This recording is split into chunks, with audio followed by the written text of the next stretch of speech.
So before we start with the next topic, I just want to have a quick feedback for the last class. If you remember, we discussed about how do you go about designing a program. So any afterthoughts or any questions about it?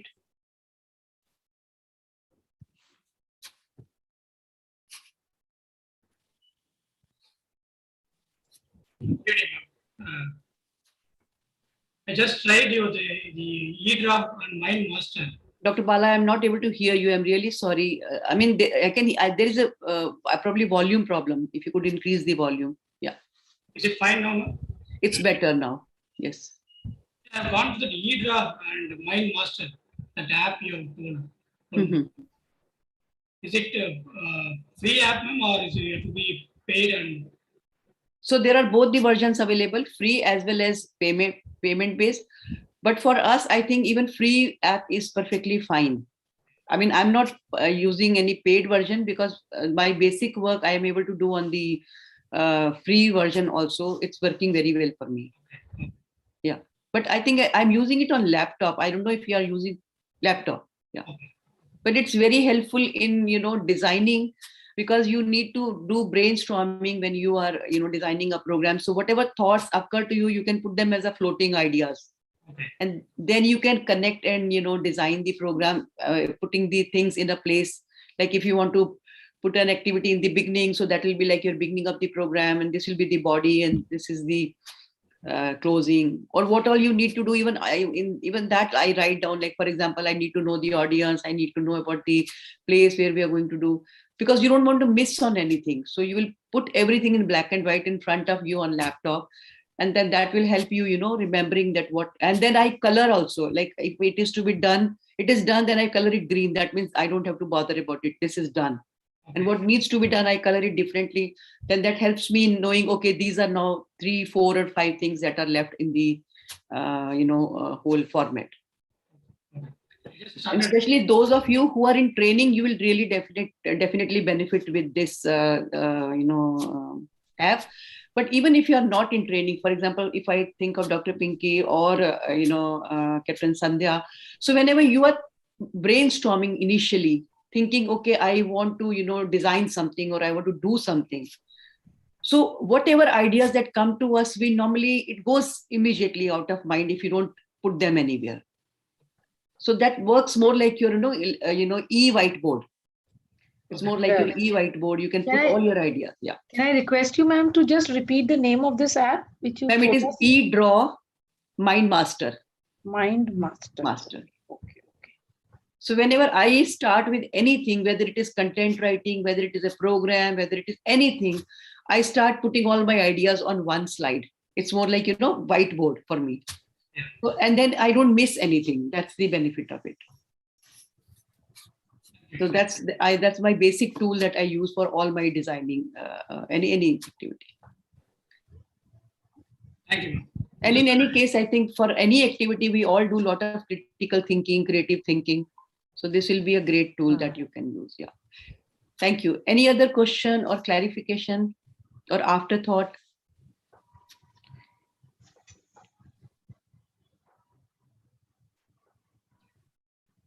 Although some of you may have come just with the idea to discuss about the clinical communication topics, but I think I mentioned to Dr. Pinky also that the whole idea of master trainer program is that people who join this program should be able to do the trainings on their own or design their trainings on their own. So maybe a couple of topics you may not find directly useful to you, but in the background that will help you in deciding the outline of your program and how do you make it successful and meaningful for your staff. So if there are no more questions about the last thing, I'm going to start the next topic, and that is facilitation skills. So do we really need to learn facilitation skills? Is it required? So what do you think we really need to know when it comes to facilitation skills, and why? If anybody would like to unmute and reply.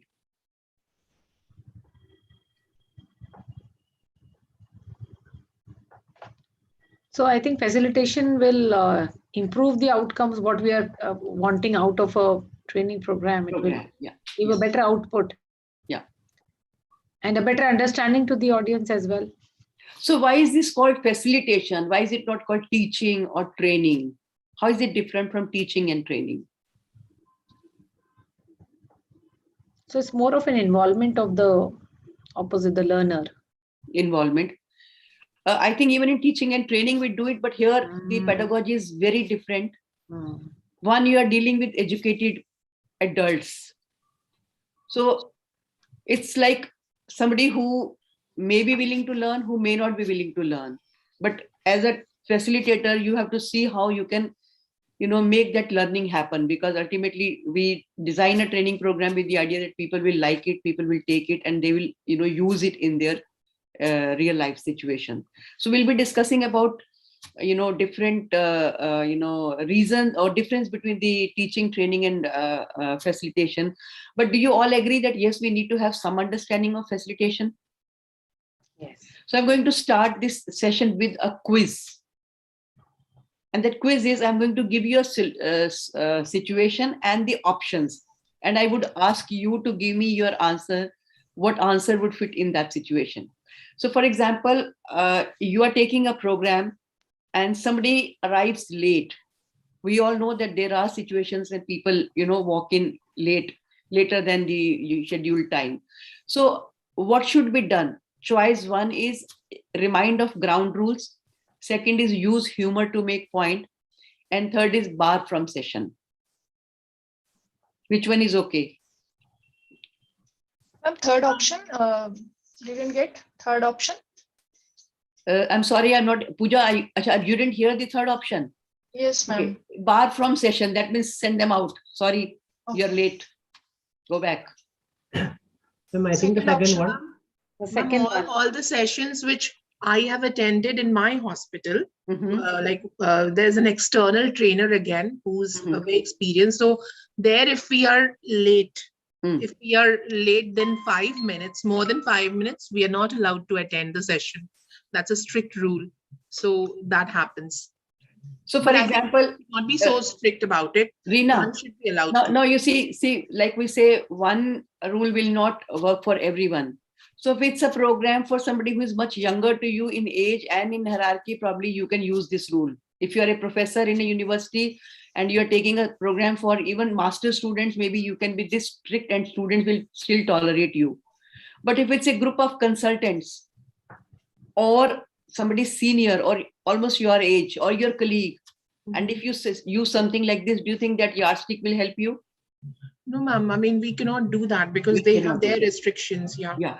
So that's the idea I'm talking about, because this is very often you will have to face when people will walk in late, and then you really need to know, how do I handle it? So what other choice do you suggest? Second one. Do you remind them of the ground rules, or you use humor to make point?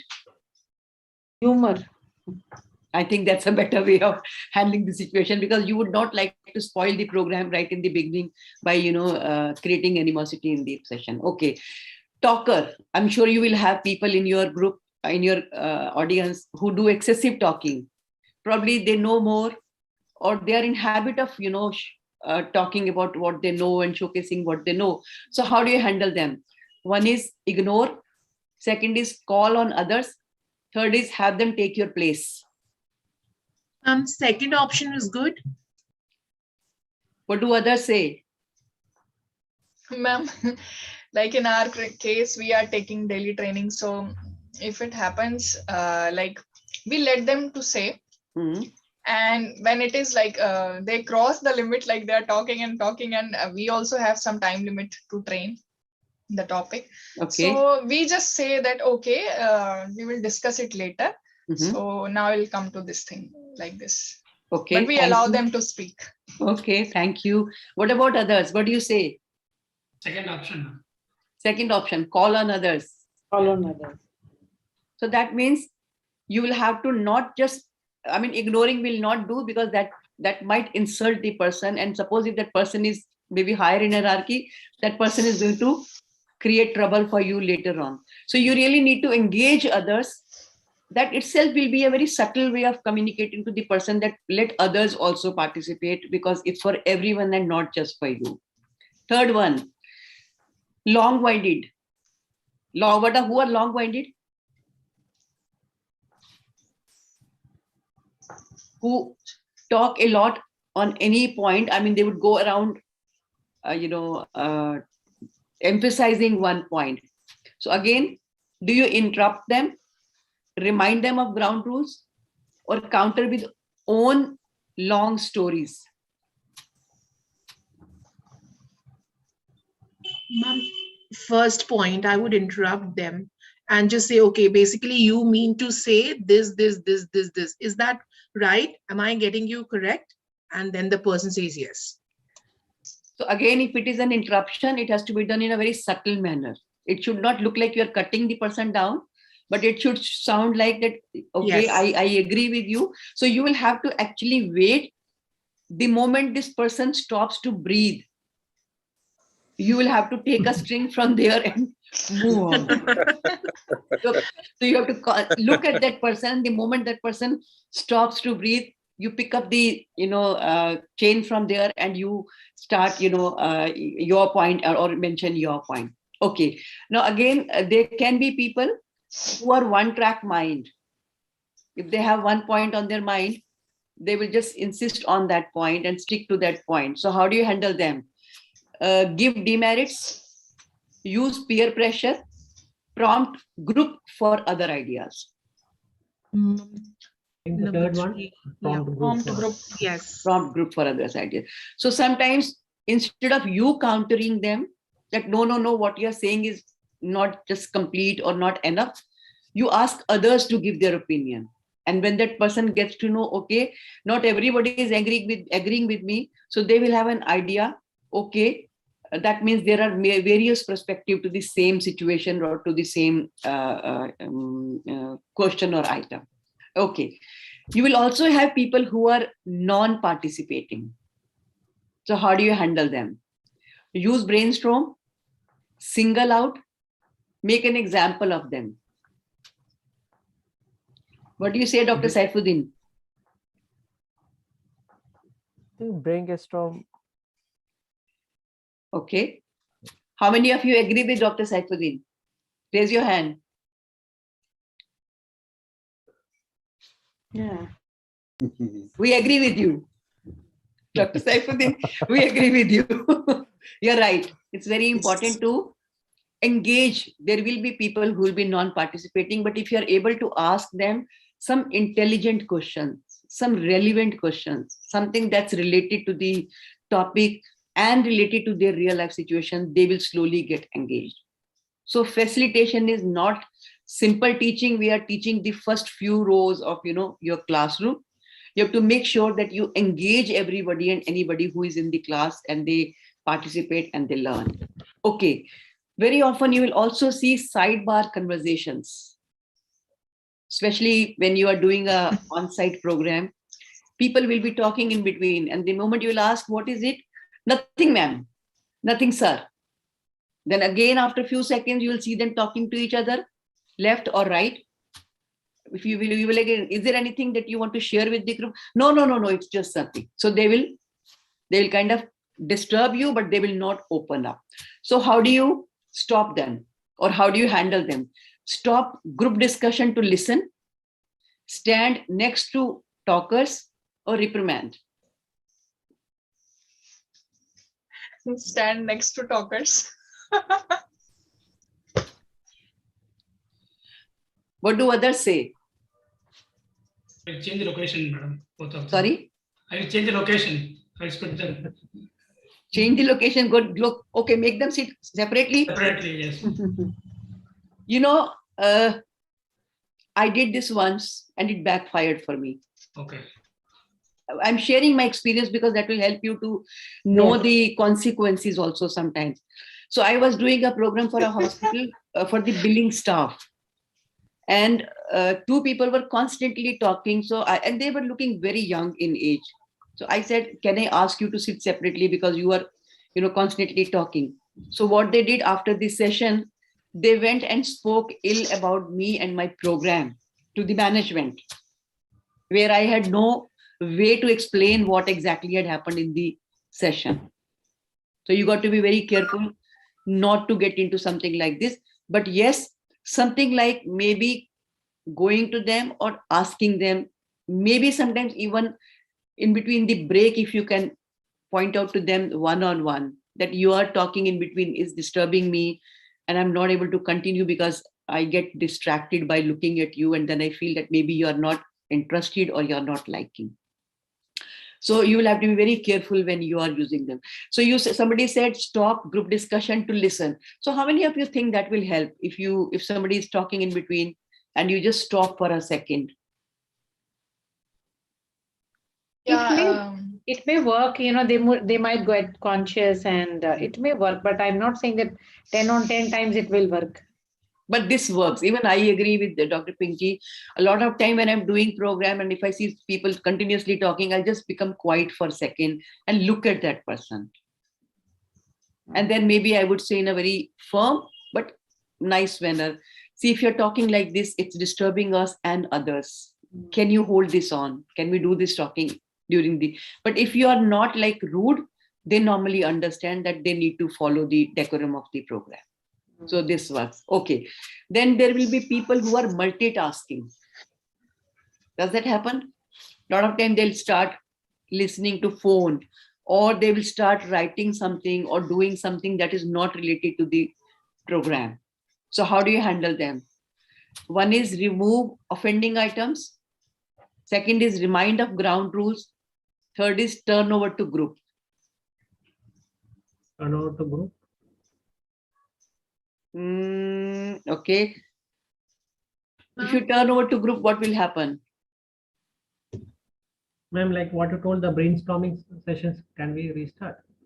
See, brainstorming was people who were not participating. Okay.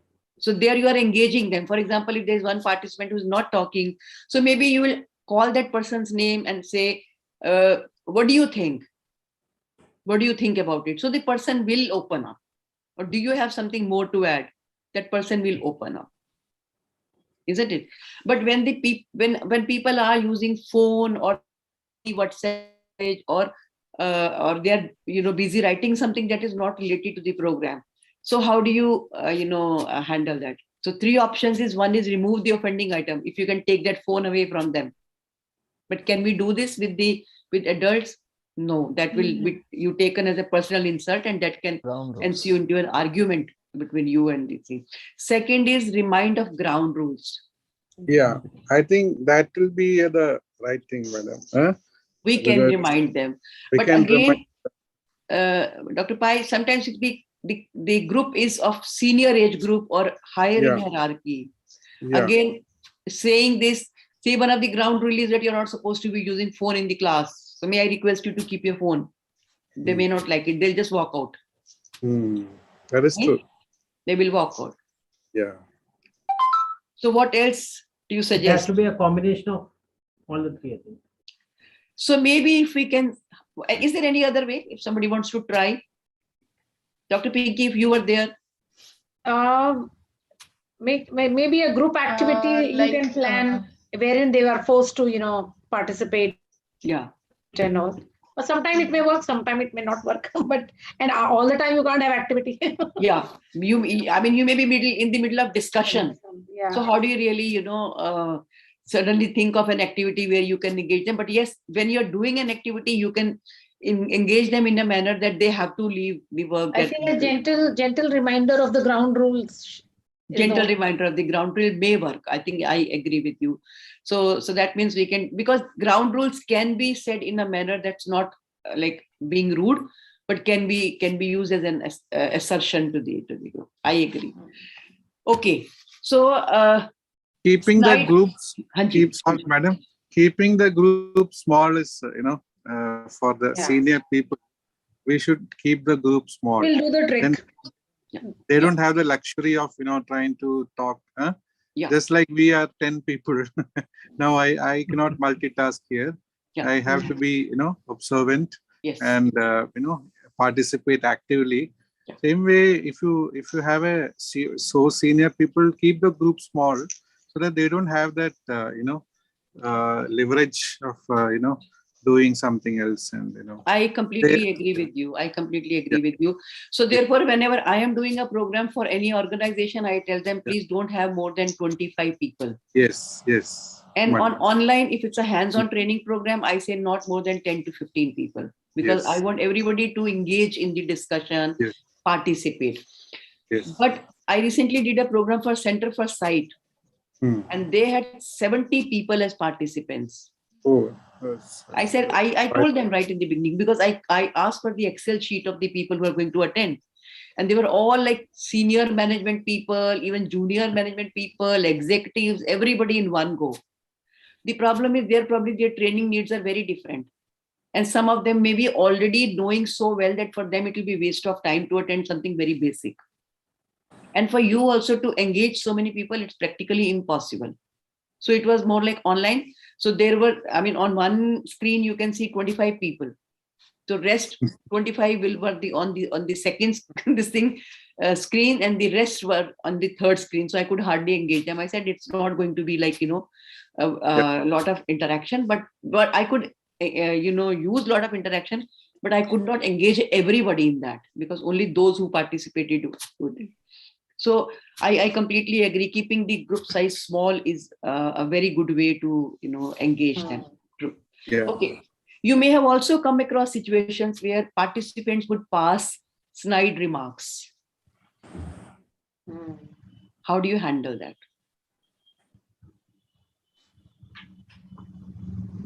One is to ignore. Okay. Yeah, we should ignore that. Okay, that's one thing. Any other idea, Dr. Anup? What do you feel? Maybe we can engage it in a humor sense, or we can take it up, something like that. Can be done.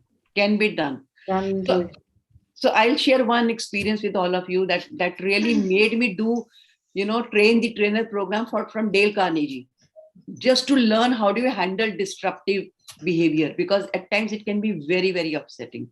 So I had one failure which forced me to think of, doing something which I used in the other one. So the failure that I had was, I was doing a program for a group of residents in one of the government hospitals, and a lot of people, residents from the Resident Welfare Association were there in the training program. And they were all like leaders of those associations. So the moment we started the program and we started talking about what is the importance or relevance of, communication and handling people well, they brought in the issue of management doing mismanagement, or their services were not, up to the mark, or their facilities were not up to the mark, or they were not considerate towards the suffering of the resident. Trust me, it was one of the hospital staff member who was a senior faculty there who got up and he said, this has to be done later. We don't have to do it. Of course, this happened almost like 10 years ago, I'm talking about, when I had just started doing this program. But then I said, no, I have to learn this. How do you really handle this thing? So I went for that Dale Carnegie program. It was a train the trainer program. And there I learned a lot of, new ways of handling such situation. So next time I went to another hospital where I was, I had all senior faculty sitting in the program room, conference hall. And one of the very senior consultants, he commented on the title of my first slide.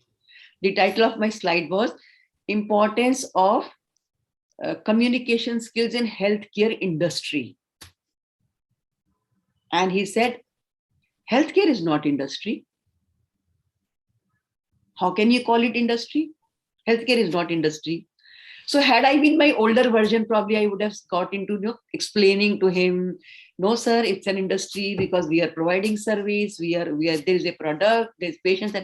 I realized, I said, no, I have just started my session. I had not even started my session. I was just setting up my laptop and other thing. I said, if I will get into argument with him, people are sitting on the fence and everybody will sideline with him. And I would be in a very, upsetting this thing. And I had attended my program also from Dale Carnegie. So I knew how to handle that. So very smartly I said, so do you think this word is not okay? this doesn't fit here. No, industry is not the right word for healthcare. Healthcare is never industry. I said, thank you so much, sir. I think it's a wonderful observation. I'll definitely consider your advice. Closed. So there will be time where people will give you such kind of remarks on your services, on your performance, on your whatever. So we have to really pick our battles very carefully. Like some of you said, ignore.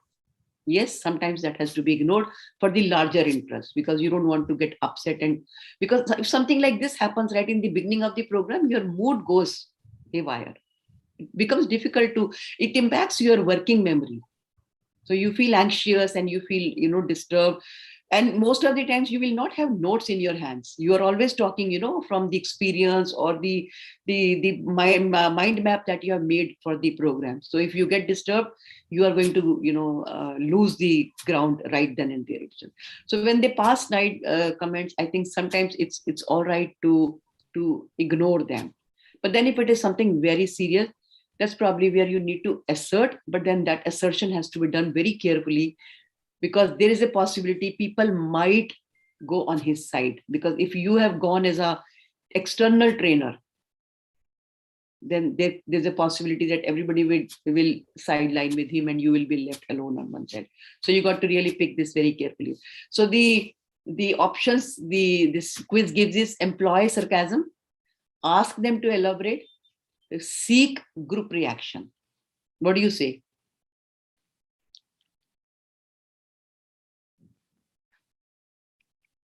Please unmute. Yeah. What was the first one, ma'am? First one was employ sarcasm. So that means use sarcasm as a response to snide remark. Dr. Saifuddin, you are very tired. I can see you. Very tired. Do you want to have a cup of tea or something in between? No, madam, it's okay. But I mean, basically, I missed the first part of your right now. The question you are asking, I missed it because I was engaged in one of my official issue, a little bit legal issues I had to deal right now. So I missed. That's all right. I completely understand, but I can see you visibly tired. Do you want to have tea or coffee, something? Please go ahead and take a cup of coffee or tea, because we all need energy to be. Okay. I completely understand. Also, I'm not using any sarcasm. Don't think that I am kind of because I want to be very clear about it. There should be no feeling that I'm kind of commenting on your being looking tired, but you are visibly tired. So I'm concerned about you. That's my thing. Okay, ma'am. I'll do it within 2 to 3 minutes. I mean, feel free to have a cup of tea or coffee or soup, whatever you think during the program. Sure. So the first option was you reply with sarcasm. Second is ask them to elaborate. Third is seek group reaction. So what do you say? Pooja, what do you say?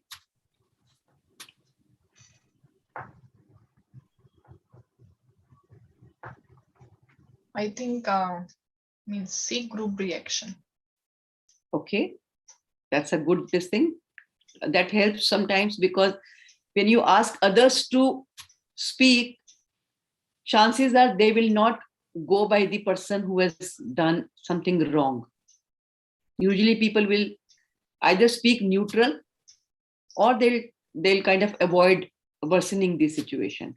How about this option? Ask them to elaborate. What do you think? Dr. Anup, what do you say? That may solve the problem, because sometimes people just, utter for the heck of it, and then he may not be having clarity.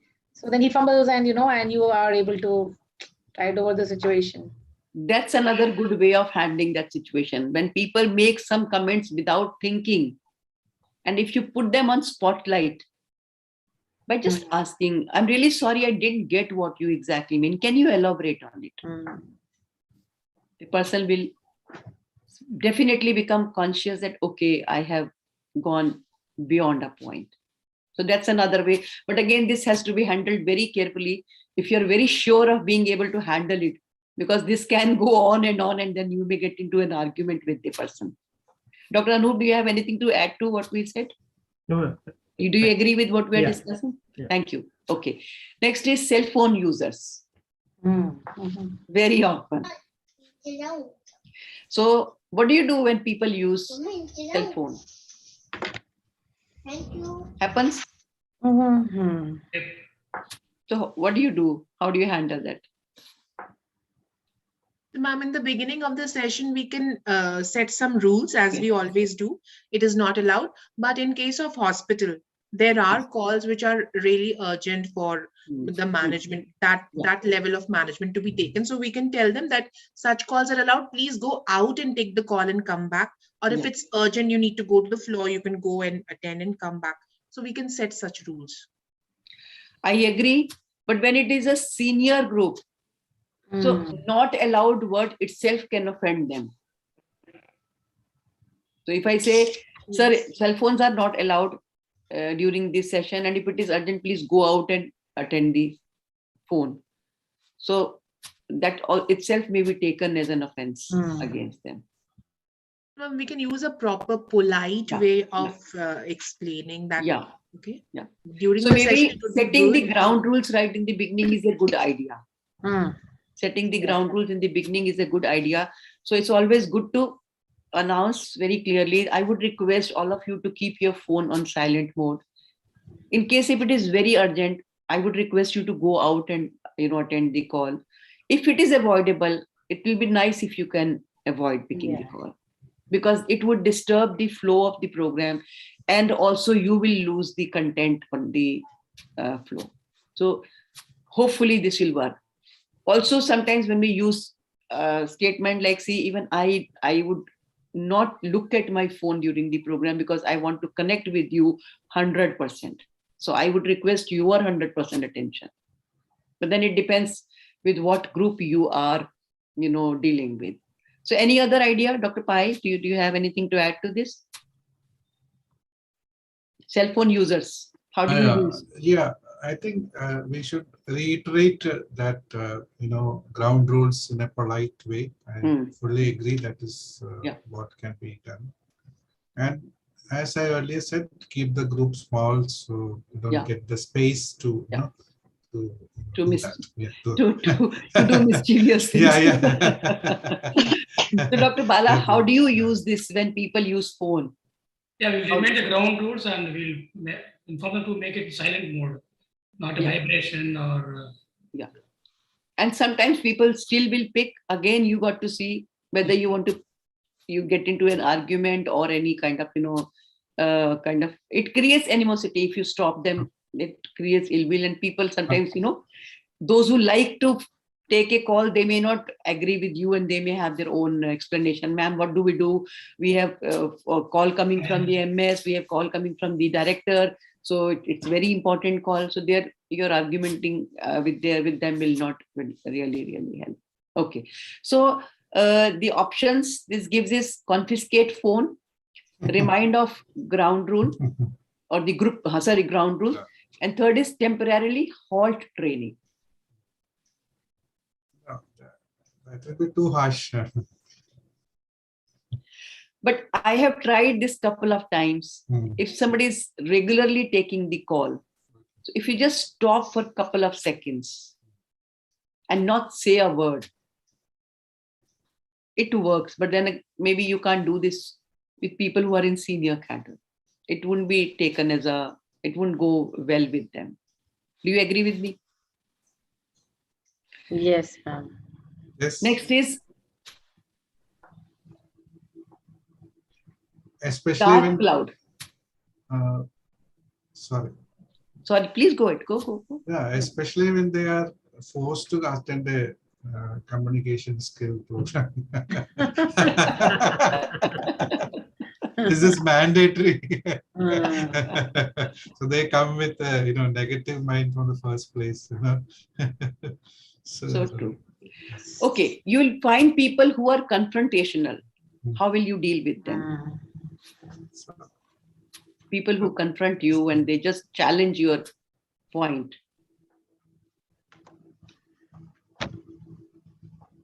So I feel that we can always, when I take meetings, I find one or two people like that, So I'll tell them, okay, we can discuss this after this meeting, something like that. I tell them.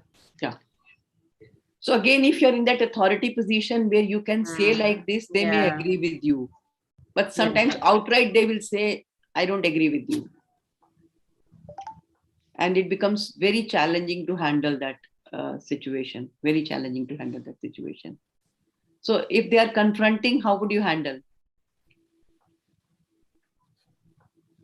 So normally we can go ahead by saying, that okay, sir, we agree to disagree, and I respect your opinion, but since we have to go on, I mean, that's sometimes I have to do sometimes in my meetings. Yeah. How about others? Dr. Saifuddin, how would you handle that? Confrontation. If person is just... Yes, I think it depends on the topics of argument.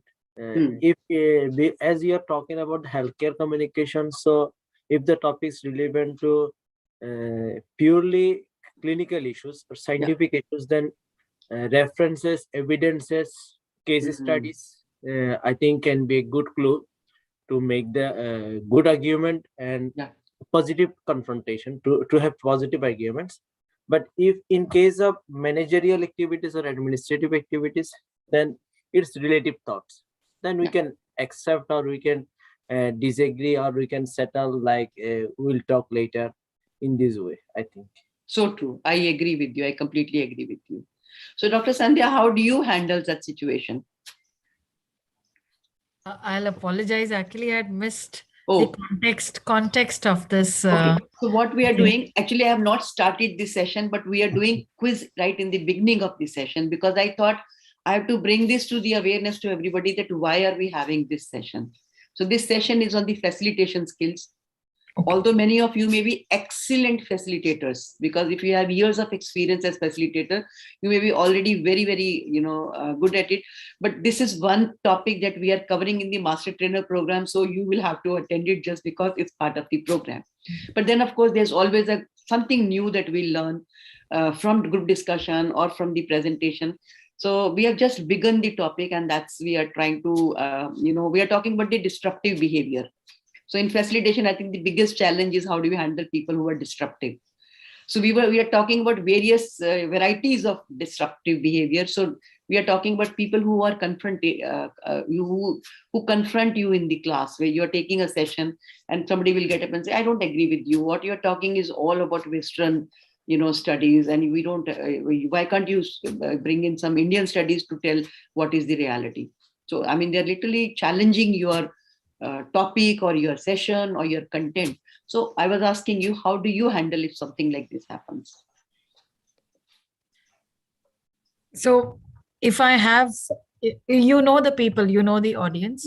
So, and it's many times I've encountered. And I've learned it over the period of time. There had been occasions where I've been embarrassed also, like almost a decade back. First thing I do, if at all I'm actually taking a topic of my domain, I always prepare. And I prepare extra, and that is like keeping your eyes open on what is happening at present. So data always helps, and then such people are always there in the group. And and it so happened that recently I was conducting a webinar, and I had two people from AIMS interrupting like this so many times. So second thing what I do is I literally stop the session, pay attention to them, and ask what makes you say so. Say, for example, having a complete nurse care bundle for preventing falls, and say, okay, this is one tool which doesn't work anymore, it's gone redundant, wherein 50% of the healthcare sector is successfully using it. It's just an example. So I said, what makes you say so? Forcing them to have some advantages, disadvantages, give logics to support their own statement. This one time I just watch out for the point where they fumble or their tone goes weak, and I just pick up from there actually. So this is one thing. But second is distracting them, and again shifting the focus back on why are they, and almost 95% people they go back and they understand, okay, that the logic works. Yeah. And so this is the third one is, but it's difficult to ignore. And so, but I don't know, personally, I feel we should never ignore them and never get intimidated. Yes. That is second thing. Yeah. Wonderful. I think very nicely she has actually concluded the whole discussion very nicely. Ignoring will not work because they are boiling inside, so they will look for another chance to disturb you or disrupt your session. I agree with Dr. Saifuddin when he said that if you have your evidences, your research, your reports available with you, then you can actually support what you are saying. I agree with Dr. Sandhya when she says that if you have read your subject very well, and when you can answer it. I remember when I started doing my initial 500 programs, started doing in government hospital, the first question they used to ask, ma'am, do you have any idea how many patients we see in the OPD? We see 200 patients and you're saying give 5 minutes each patient, calculate how much time will I have? I said, you're very right. Yeah. Came back, started thinking that yes, they're right. Now, how do I help them? My intention was not to fight or argue, but I wanted to find out solution. Then I thought of the answer. Then I said, have you heard of Pareto's law? I mean, in my future classes, they said yes. Somebody said yes and somebody said no, because normally doctors don't read beyond their subject. They're very focused on their subject, but beyond that, all is waste for them. Very few doctors are well read, in general. I said Pareto was an economist who devised this law that 80% of the economy is in the 20% of people, in the hands of 20% of people. And this is a universally applicable law. The same law applies to your OPD. 60 to 80% of the patients are such where you just give them 1 minute and you talk to them nicely and you can send them off. But 20 to 30% of the patients would be such who require detailed working. Please focus your time, energy on them. Identify them. Call them again. Call them in the afternoon. Call them next day. Whatever you want to do, do it. But identify these patients and don't let them go just with CST, CST, CST. So then, that makes sense. So a facilitator has to always learn from one program and use it in the other. And that's how you will excel. And I say, it's not me who says, it's the studies that tell 10,000 hours of investment in any subject can make you expert. Be it communication, be it quality, be it nursing, be it an NABH, be it JCI, whatever you say. But then we have to invest that much of time. So very right, when people are confrontational, sometimes putting them in the spotlight helps. Like that Dr. Pinky said, ask them to elaborate.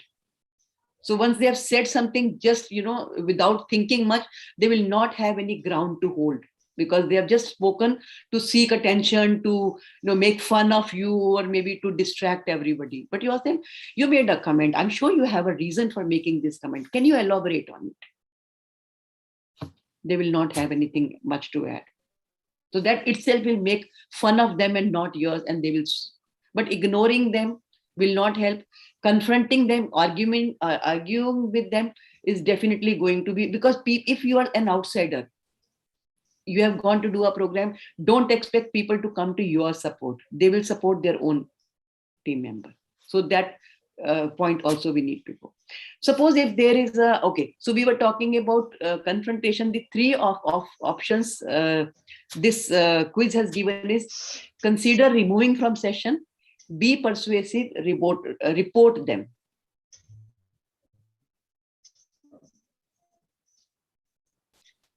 Reporting is later.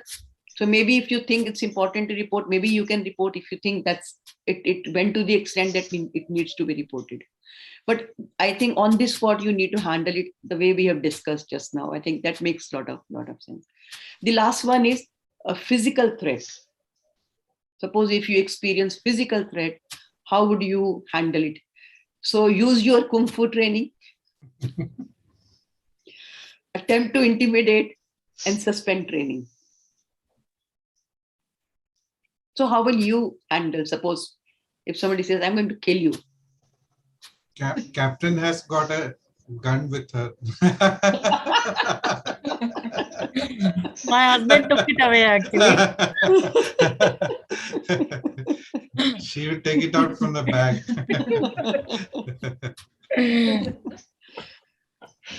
So Dr. Bala, how would you handle this? Suppose if that it was a physical threat to you. Yeah, we'll stop it for time being for 2 minutes or 3 minutes. Yeah. And then we'll start again. Yeah. How about others? Dr. Anup, what do you say?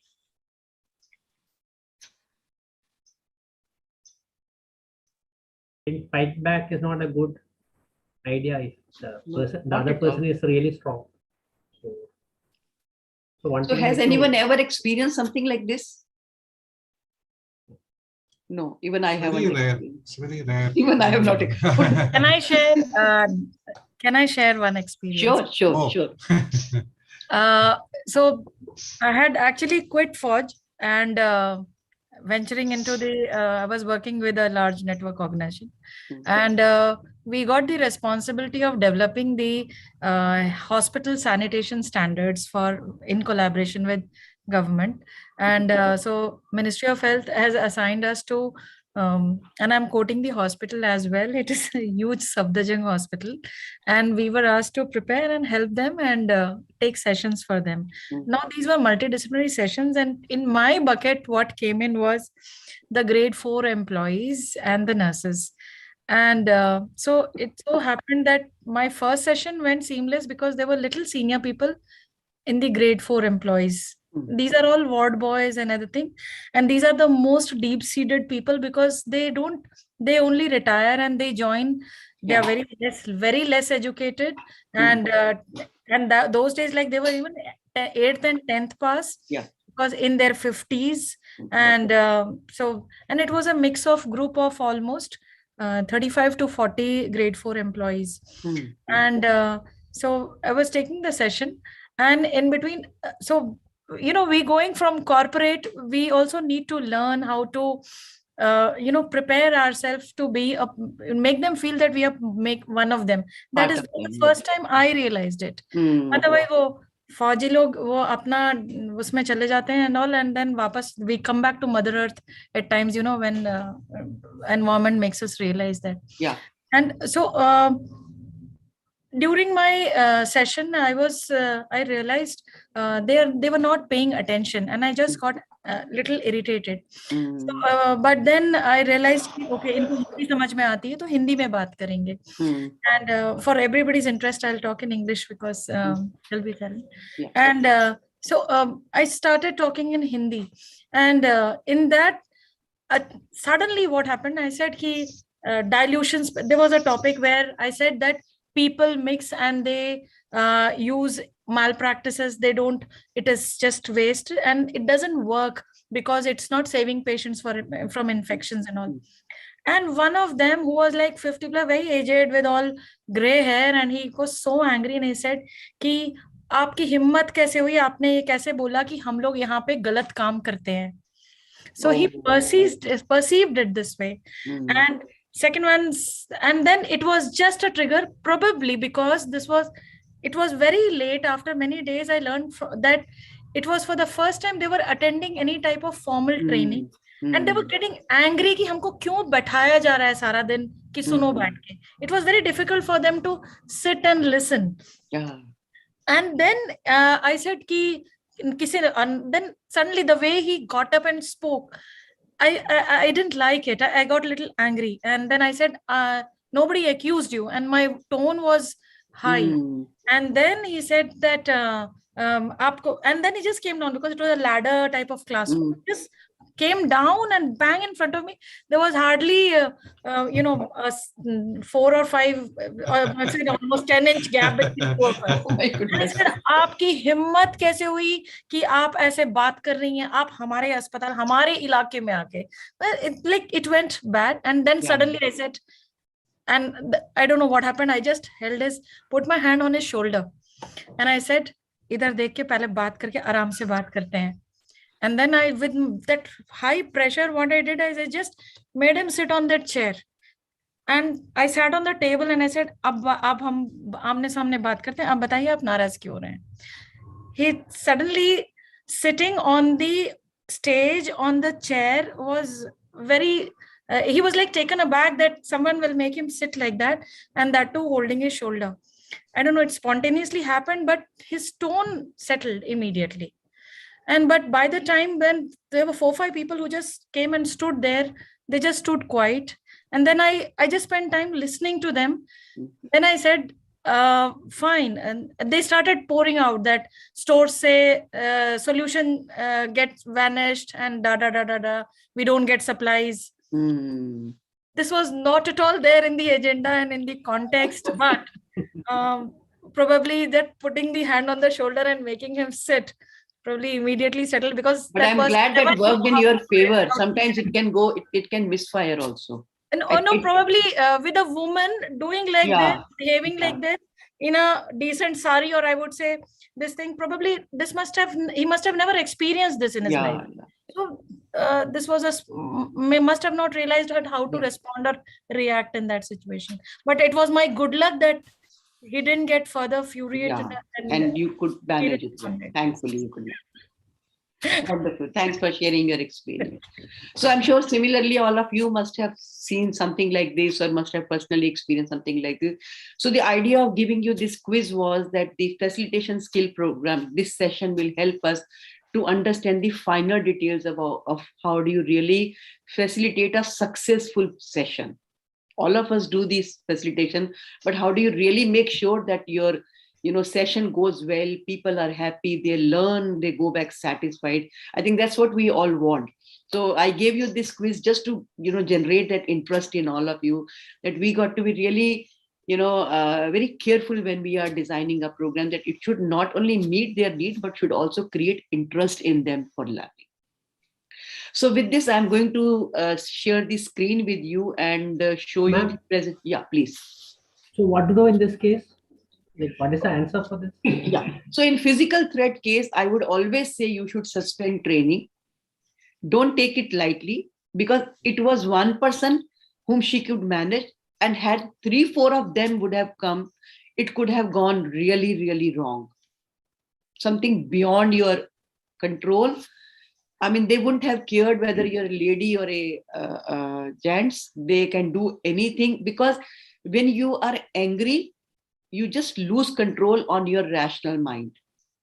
And you would do things that you would otherwise not do in your senses. And whenever we are emotionally triggered, especially when we are aggressive, angry, the rational mind is hijacked.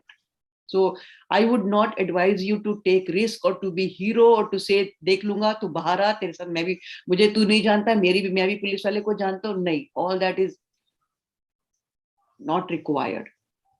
And that's a good way of asserting. I mean, I sometimes, when I see that if there's, too much of negativism, then I say, I think it's all right if we close the program here. I'm not here to force you to sit and attend my program. It will only happen if you want to attend. By my saying this, they realize, okay, we are crossing the limit. But thankfully, I've never had a chance where there was a physical threat to me or anything of that sort. But I have seen where I've seen people who have just been asked to sit and they're not interested in sitting. And that's not my fault. They have not been able to create that environment where teaching and learning becomes part of their growing. And they see training as a burden. So if they try to disturb me like this, I would put my foot down and say, I am ready to stop it here. I don't want to force you to sit and listen to me. And normally they settle down. Normally they would settle down. But then again, it depends upon the audience. What is the category of the audience? What is their age group? What is their background? Like Captain Sandhya, if she's saying that they were all from, category D and they had never attended a program. Plus, sometimes, they feel that they have been victimized to sit and attend the program because they are being targeted. Even that can be in one of the hospital, when I went to do a program, the people who were attending, they were told, you are being punished to sit here because you are the one who are troubleshooters. That was the philosophy of them picking people to attend the program. So if you convey a message like this, naturally, who will be happy to attend your program? So any other question about what we have discussed till now? And sometimes the whole participants will be silent, even if you're doing brainstorming or whatever activities you're doing, but still they are not engaged or they're not responding. So how to? So Dr. Bala, two things. One is that means my program has to be very interesting and engaging. Okay. I believe this, the responsibility lies with us. Very rarely it will happen. See, they may sit uninterested, but creating interest is now our responsibility. Making my topic interesting, useful is my responsibility. So you have to work on your training pedagogy. You have to work on your content. Don't care for giving them everything in one go. But if you are able to create interest, they will have craving for your subject or your topic. And then they'll spread a word for what you are doing. So make your training interesting. And I think today's session will help you greatly. Second thing is, after today's session, may not be from tomorrow because tomorrow will be too short. After this, I will be asking all of you to pick up one pedagogy. I'll be giving you the list of pedagogies. So each one of you will have to prepare on one pedagogy of your choice and make a 15 minutes of presentation. So presentation is not like PPT or something. For example, if I ask you to pick up from role play, storytelling, experience sharing, you will have to demonstrate 2 minutes, 3 minutes demonstration, then talk in detail about it, what exactly it is, how engaging it is, what is the advantage of using this, what is the disadvantage of using it, and then what are the do's and don'ts when you are using this as one of the pedagogies. So these are 4 or 5 things you will have to talk about. But before you make the presentation, you will have to speak to me once and share your 15 minutes program with me. We will work together so that we know what we are offering to the group is to the best of its thing. So that way we will have around 10, 12 pedagogies being discussed during the program. So from after this session, not this, after next session, after 5th session, rest 5 sessions, 2 of you will be presenting every day.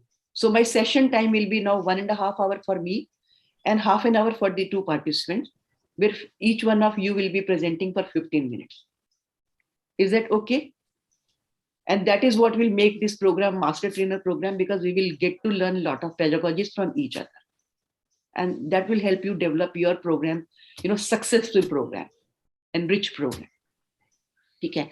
So I'm moving to the presentation that I have prepared for all of you so that we can, simultaneously discuss and have some key points to share with each other. Give me 1 second to see where it is. Mm-hmm. Okay.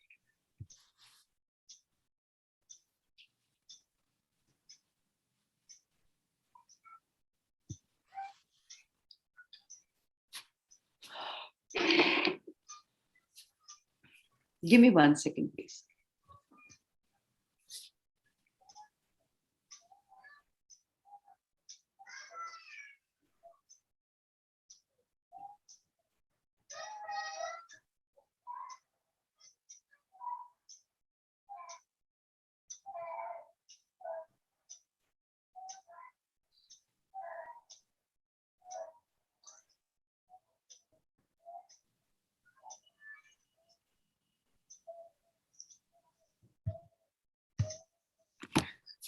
Okay.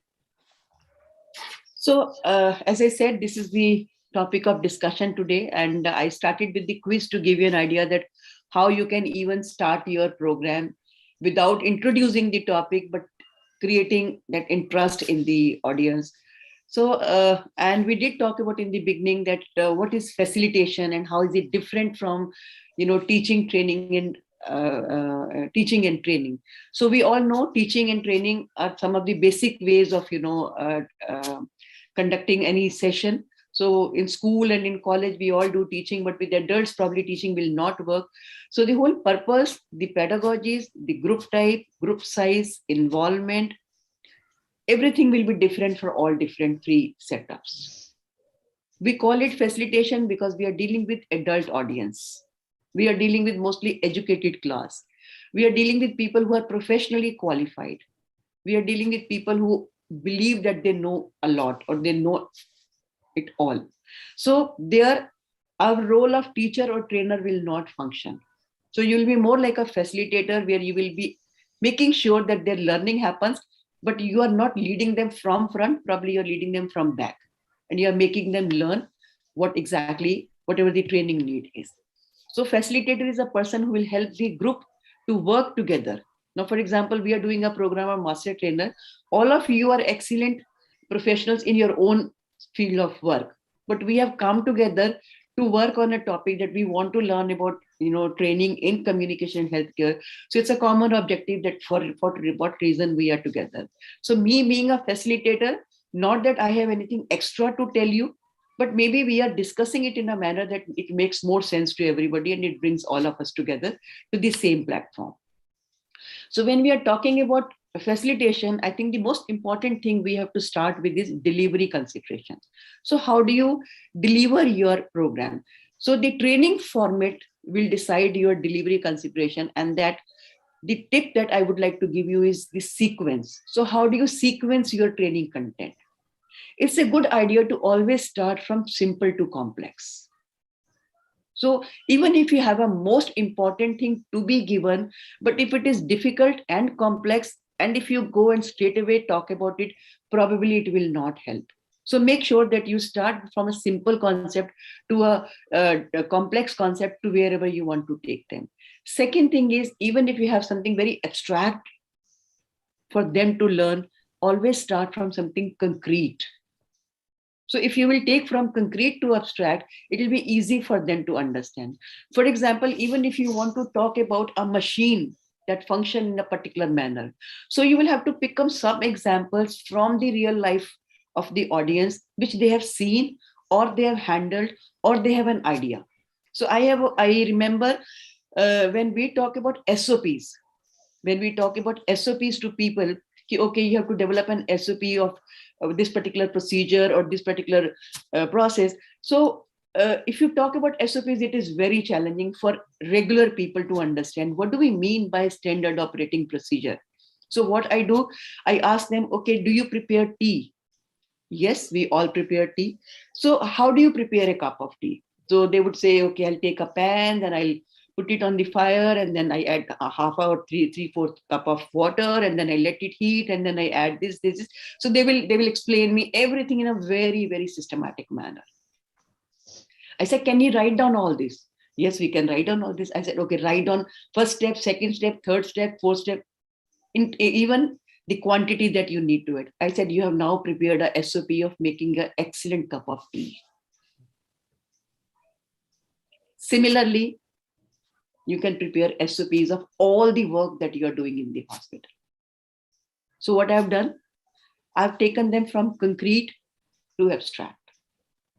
So if you are able to integrate something like what they have seen, what they have done, what they have been doing every day, it's very, very easy to take them anywhere. So I remember Dr. Sanjeev Singh, who was with NHSRC and then he was with IHMR. He used to always say, if you want to learn quality and uniformity in performance, you must see a lady making chapatis.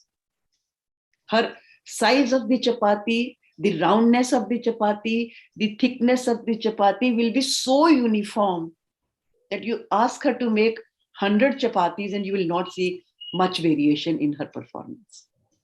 And I still remember this example. He would give in every class when he talks about, uniformity in performance, consistency in performance. So wonderful way of explaining people how to go from concrete to abstract. So similarly, whatever subject you are teaching, even if it is communication or, quality that we normally talk about, it's always a good idea to use something concrete and go to abstract. Again, known to unknown, something that you're familiar with, easy to pick up. From there, you can take them to unknown. So always sequence your content in this manner and you will find people, not only getting engaged, but also learning quickly. Second thing that we have to remember is about the steps. So when we talk about steps, first tell them. Second is show them. And third is let them do. So I have done a training with Academy of Communication and Healthcare. It was almost like 4 months program. I've just finished in the last 2 days where I was up from 8:30 night till 4 a.m. So every time they do a program in US and I have to join online, this is the time schedule that I, work with them. So I've done around 30-35 hours of training till now. They told us, how do you do patient interviewing? They showed us and then they made us do. So the last 2 days, one day was breast rehearsal where we were we were playing the role of facilitator and everybody was audience. But last day, that was last night, that is second night, we had to facilitate the complete program independently. They were just there with us as observers, or to make sure that in case if we go, we become nervous or we lose control, so they'll step in. But they were there throughout, but they did not do anything. It was we who were doing the program. So the steps that really work is tell them how to do it, show them how to do it, and let them do it. And I think in all procedural teachings, I think this is what we do. Similarly, in communication, so when we will do, how do you handle aggressive patient party, or how do you handle, complaints? So we will be talking about what is the right way of doing. So maybe I'll be sharing the protocol with you. Then maybe I'll give you a demo. How do you go about doing it? And then I'll ask you to do it in front of all of us so that we all learn from each other. So that's how we are going to do it. That's a wonderful way of designing your training format. So these are two things I think we have to keep in mind when we are, planning our training. So while doing your preparation, Captain Sandhya, I remember your words. You said, I would prepare myself thoroughly. So very right, know far more than you will ever use. I think this is one thing I'm really learning, imbibing and keeping in mind, because a lot of time, very intelligent questions are asked by your audience. If you are able to answer them, your audience is floored. They're just impressed by you. They start trusting you blindly. They take your words, like they dictum. So if you know your subject well, you may not need everything there, but you should have, a lot of knowledge, subject knowledge, before you say that I'm a trainer or a facilitator. I am a member of a lot of training groups, People keep asking, can somebody pass me PPT on this subject? Can somebody pass me PPT on this subject? I really surprise on them. How can you use somebody's PPT and go and do a presentation as a trainer? I mean, I would never advise anything like this. You can use somebody's PPTs as a baseline for learning. How can I make it better? But unless you add your own ideas, your own learning, your own experience, I think it will be more like webinar and just using somebody's presentation and going and talking. So if you know your subject well, I don't think you will have to rely upon anybody else's presentation, but you will be able to make a wonderful presentation for yourself that matches your pedagogy. Then anticipate all activities will take longer than planned. This I have experienced a lot of time. Sometimes we think, okay, this activity will take just 10 minutes. But the group is so enthusiastic, so interested. They get into so much of discussion and giving points. It may take even longer than that. And you may actually be thinking, should I stop them? And then you may say, how nicely they are participating, how eager they are to discuss.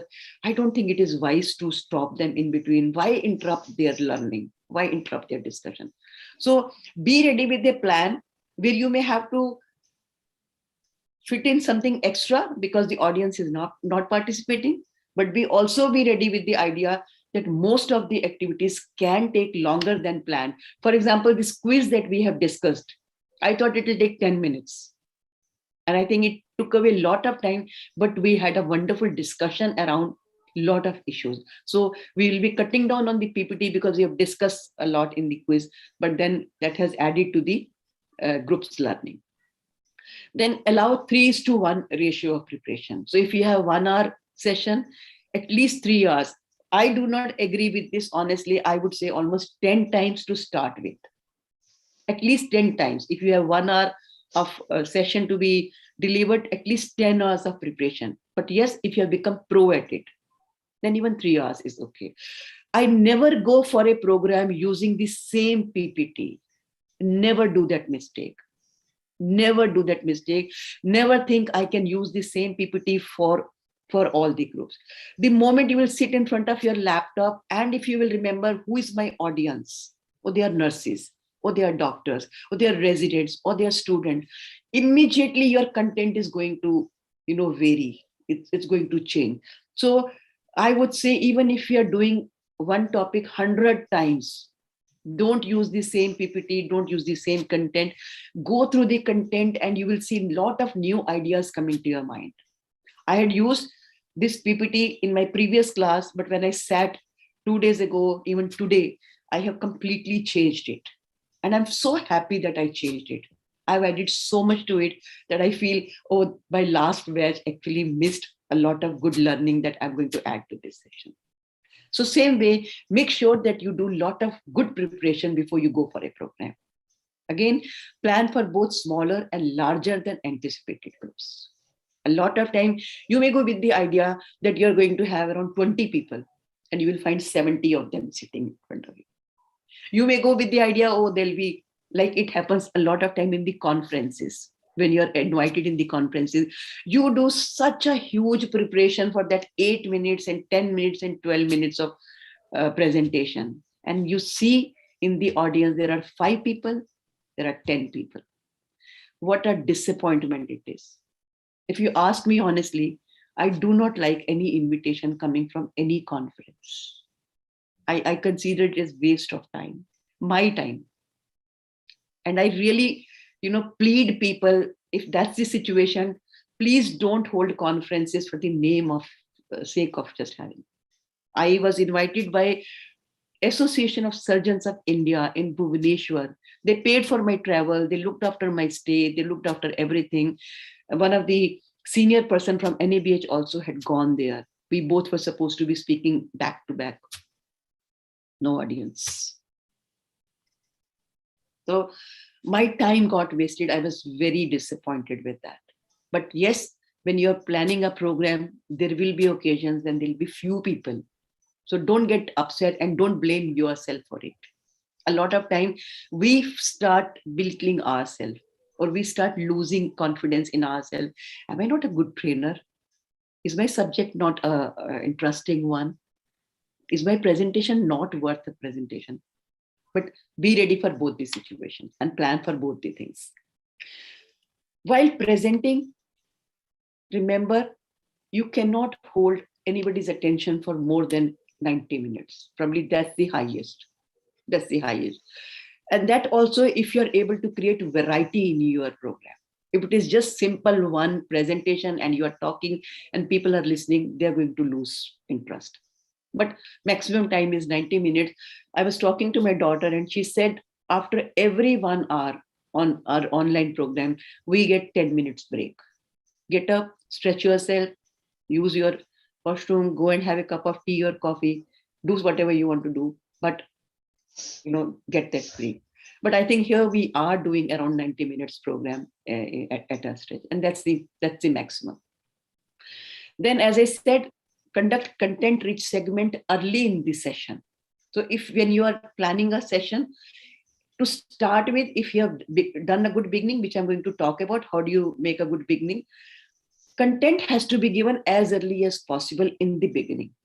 Because if you have done something less interesting not less interesting, maybe activities, but not content-rich, later on, people are either in hurry to go or they lose interest, or they may have something important to do, or they may request you to close earlier. So it's always good to give the rich segment right in the beginning so that you have actually delivered whatever you want to deliver them.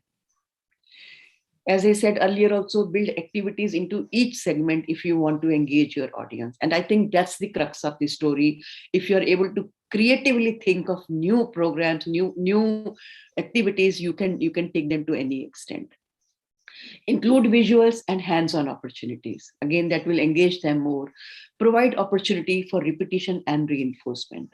So anything that's very important that you want them to really go back with, repeat it again and again so that they remember that content very well.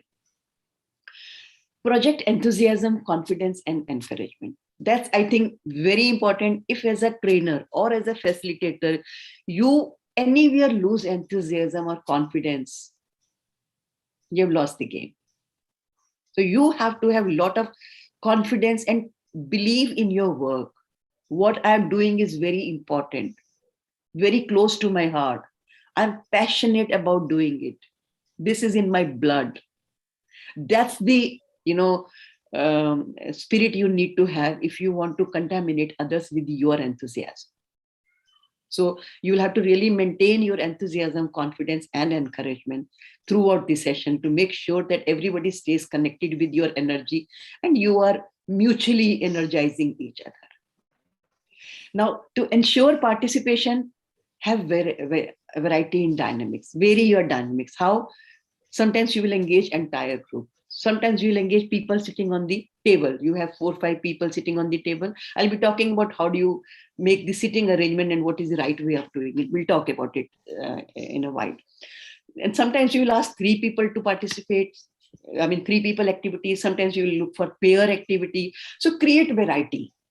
So if it's a group discussion, then you can ask, okay, all of you do a group activity and make a presentation. Or for example, if you want them to do a role play, so it could be maybe 2 people, or maybe role play between the patient's family and the healthcare provider. So you can have 3, 4, 5 people. So you will have to be very creatively, thinking, how do I really engage everybody in the activities? So you will have to create variety on that. Vary approach. So when we say vary approach, sometimes asking questions can be a good way of creating interest. Sometimes creating discussion in the group can be a wonderful way of holding everybody's attention. Asking them to think, write, and share. We use this less often, but this is a wonderful way of, creating variety in your approach. So when you make them think and write, it actually brings their attention to the point that it is not easy to think and write. So they start taking it seriously when you ask them to do this. Similarly, vary activities also. For example, something like quiz we did just now, flip charts, especially when you are doing, on-site program. So a lot of time you will see they will ask the group to prepare a flip chart, or they will ask them to do a group activity and post it on the wall of the lecture hall or the conference room, where each one of you can go and see what others have done. Or even the idea of stickies to give their opinion about something. I did a program on design thinking, so I really learned how they really, do the brainstorming and create ideas, digging and mining and shining up those ideas, and how do they really execute those ideas, in design thinking. So that's another good way of doing it. Asking people to read a paragraph or something, that also is a good way to engage them. Demonstrations, I think we all do it very often. Bringing in reports and, even that, engages the audience. Then very recognition. So you have to really, I'll be talking about recognition and responding but I think recognizing your audience is very important, because people like to be appreciated. I think appreciation is one of the easiest way to, get into somebody's heart. So when I talk about appreciation, not false appreciation, not fake appreciation.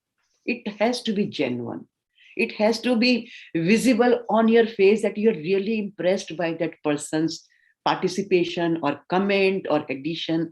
It should not be just for the sake of, appreciating. Applaud. If somebody has done something good, liberally applaud, because that will engage not only that person, but will create curiosity in others' mind to engage with you. If somebody has added a point which is really worth mentioning, worth considering, thanking them for their point of view, thanking for what they have added, because we are all learning. Nobody is complete. We all learn from each other's experience. So if somebody has added a wonderful point, and if you thank them, wonderful, thank you so much that you have brought this point. I never looked at it from this point of view. No harm. That's going to really, give them that feeling that, yes, I have been appreciated and applauded in front of my group.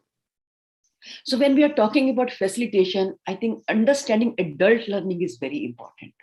If you will understand and remember the concept of adult learning, you will remember what I need to definitely have in my program that has to be successful.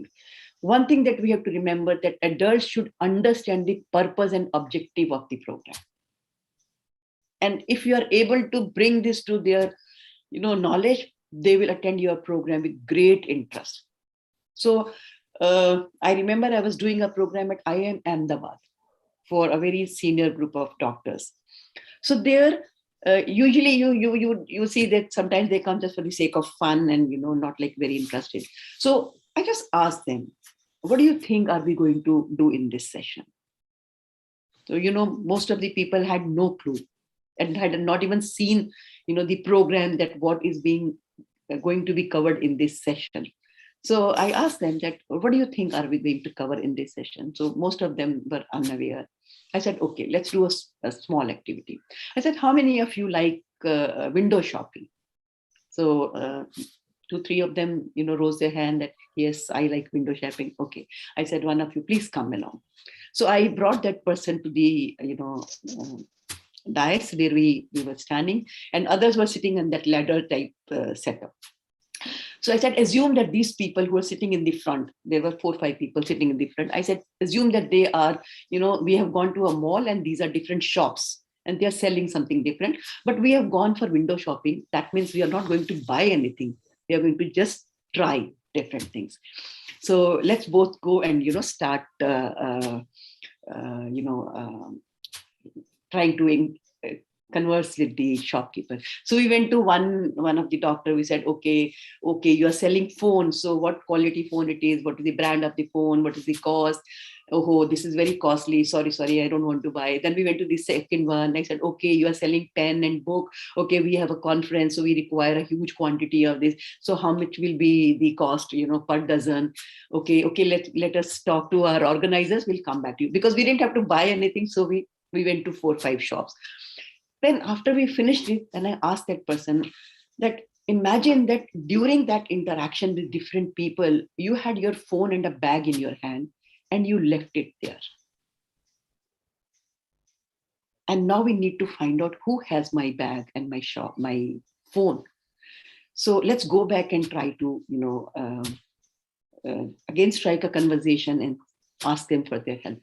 So naturally, if you have lost a phone or your bag, you will be always more eager, more, interested and more engaging and more, trying to request for whatever you said. So again, we both went, and then this person naturally, because he's lost a phone or something, then can you please look for my phone? I think I was holding it in my hand, but I left it somewhere. Can you please check for me?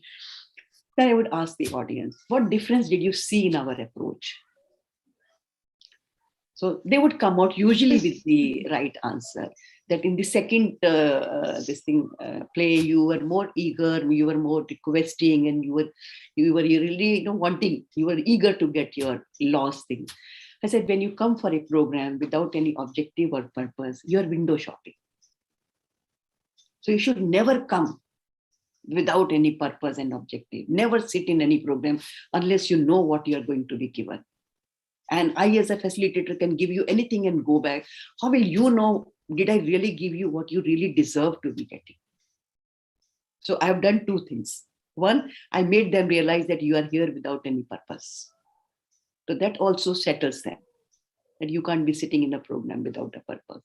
And second, then I said, okay, now spend 2 minutes. And if I'm telling you that this is a program on, communication, what do you think you would like to learn from it? And they'll give you a huge list of objectives. So very important is they should be able to understand the purpose and objectives of the program. A lot of them will not come with any purpose and objective, but creating that awareness is very important. That will help you to help them understand that you can't be sitting in a program without a purpose. Of course, with adults, you cannot be authoritative. You cannot be intimidating. Even if you are more in age or more in hierarchy, you will have to be friendly and informal. The idea is to bring them to a point where they are willing to participate. Participation itself will ensure their engagement and their learning. That's the prerequisite. So the climate has to be friendly and informal. Engaging the adult is important to make them participate. I think this I've talked already. Relate their experience, very important. Make them speak about everybody has a lot of experience. Everybody has. I think this is one of the best ways to engage people. Ask them, have you ever seen something like this? Have you noticed anything like this? And they'll come up with a beautiful story to, share with you. And that itself will serve your purpose and the purpose of engaging them. So it's always good to relate their experience with the program. Then trainer needs the trainer needs to be thorough with the subject knowledge. This I have talked earlier also, and I'm repeating here. You need to be thorough with your subject knowledge. Any superficial session is going to just be blown, and thrown out of the window, especially if you will have intelligent audience. They are not going to let you stand in front of them. And then creating a need to learn is most important to engage adults. So if you remember the first slide that had shown on the day one, that what has changed in the society or in the healthcare delivery system and why we need to learn communication. I think I use that very often. Those 2-3 slides, I use them very often. And that really helps them see it is not for the patient that I need to learn communication. It is for my benefit. I need to learn communication. If I want to be safe, if I want to be relaxed, if I want to lead a peaceful life, if I want to protect myself, if I don't want litigation against me, if I don't want violence against me, I have to learn this. So when you're able to show them what is in it for me, I think this is one thing that you have to always keep on priority. So Dr. Bala, when next time you are doing a program, start with it. Why should they be attending your program? If I tell them this hospital has to do well, patients should go back satisfied, we need more footfall, we want people to write good feedback of us, they'll say, why should I do it all that for you? You do it for yourself. Why the hell should I do it for you? If you say, if you do this, your patient is going to say you thank you, we're going to bless you. And I think you don't need to go to temple or church or anywhere. This blessing is what is the karma that you are looking for. Oh, what a higher purpose you have attached them. So that way you'll have to really make your program very engaging. So I think these, adult learning principles, if you keep in mind when you are planning your program, you will remember I have to make it really, really interesting, meaningful, purposeful, related to their needs and to the objectives. So basic presentation structure, I think all of us know there has to be an opening, there has to be a message, there has to be evidence, and there has to be a closing. We all know this. I don't need to, go on it. But what I want to tell you about is the different types of openings that can help you. For example, it can be a startling statement. Like, for example, if you start with 2/3 of legal suits for medical negligence, when they were, further studied, it was found that the communication failure was the root cause of the conflict leading to legal suits and not the medical negligence. So it's a statement that will go really striking in their head. Or a quotation like this: the biggest problem with the communication is the illusion that it has happened, said Bernard Shaw. Or something like mysterious statement or puzzle. Show them a picture and ask them, can you figure out the meaning of this picture? Or a puzzle, for example, that we have done just now. Compliment. Complimenting something. I'm really impressed with the enthusiasm that you all showcase whenever we plan a program, something like this. The way you come back to me and give me the feedback that I tried this and this really helped me and I'm finding it useful. I think that gives me so much of satisfaction and so much of, confidence in my work that I am doing a very good job for all of you. So when you compliment them, you're complimenting yourself and complimenting them.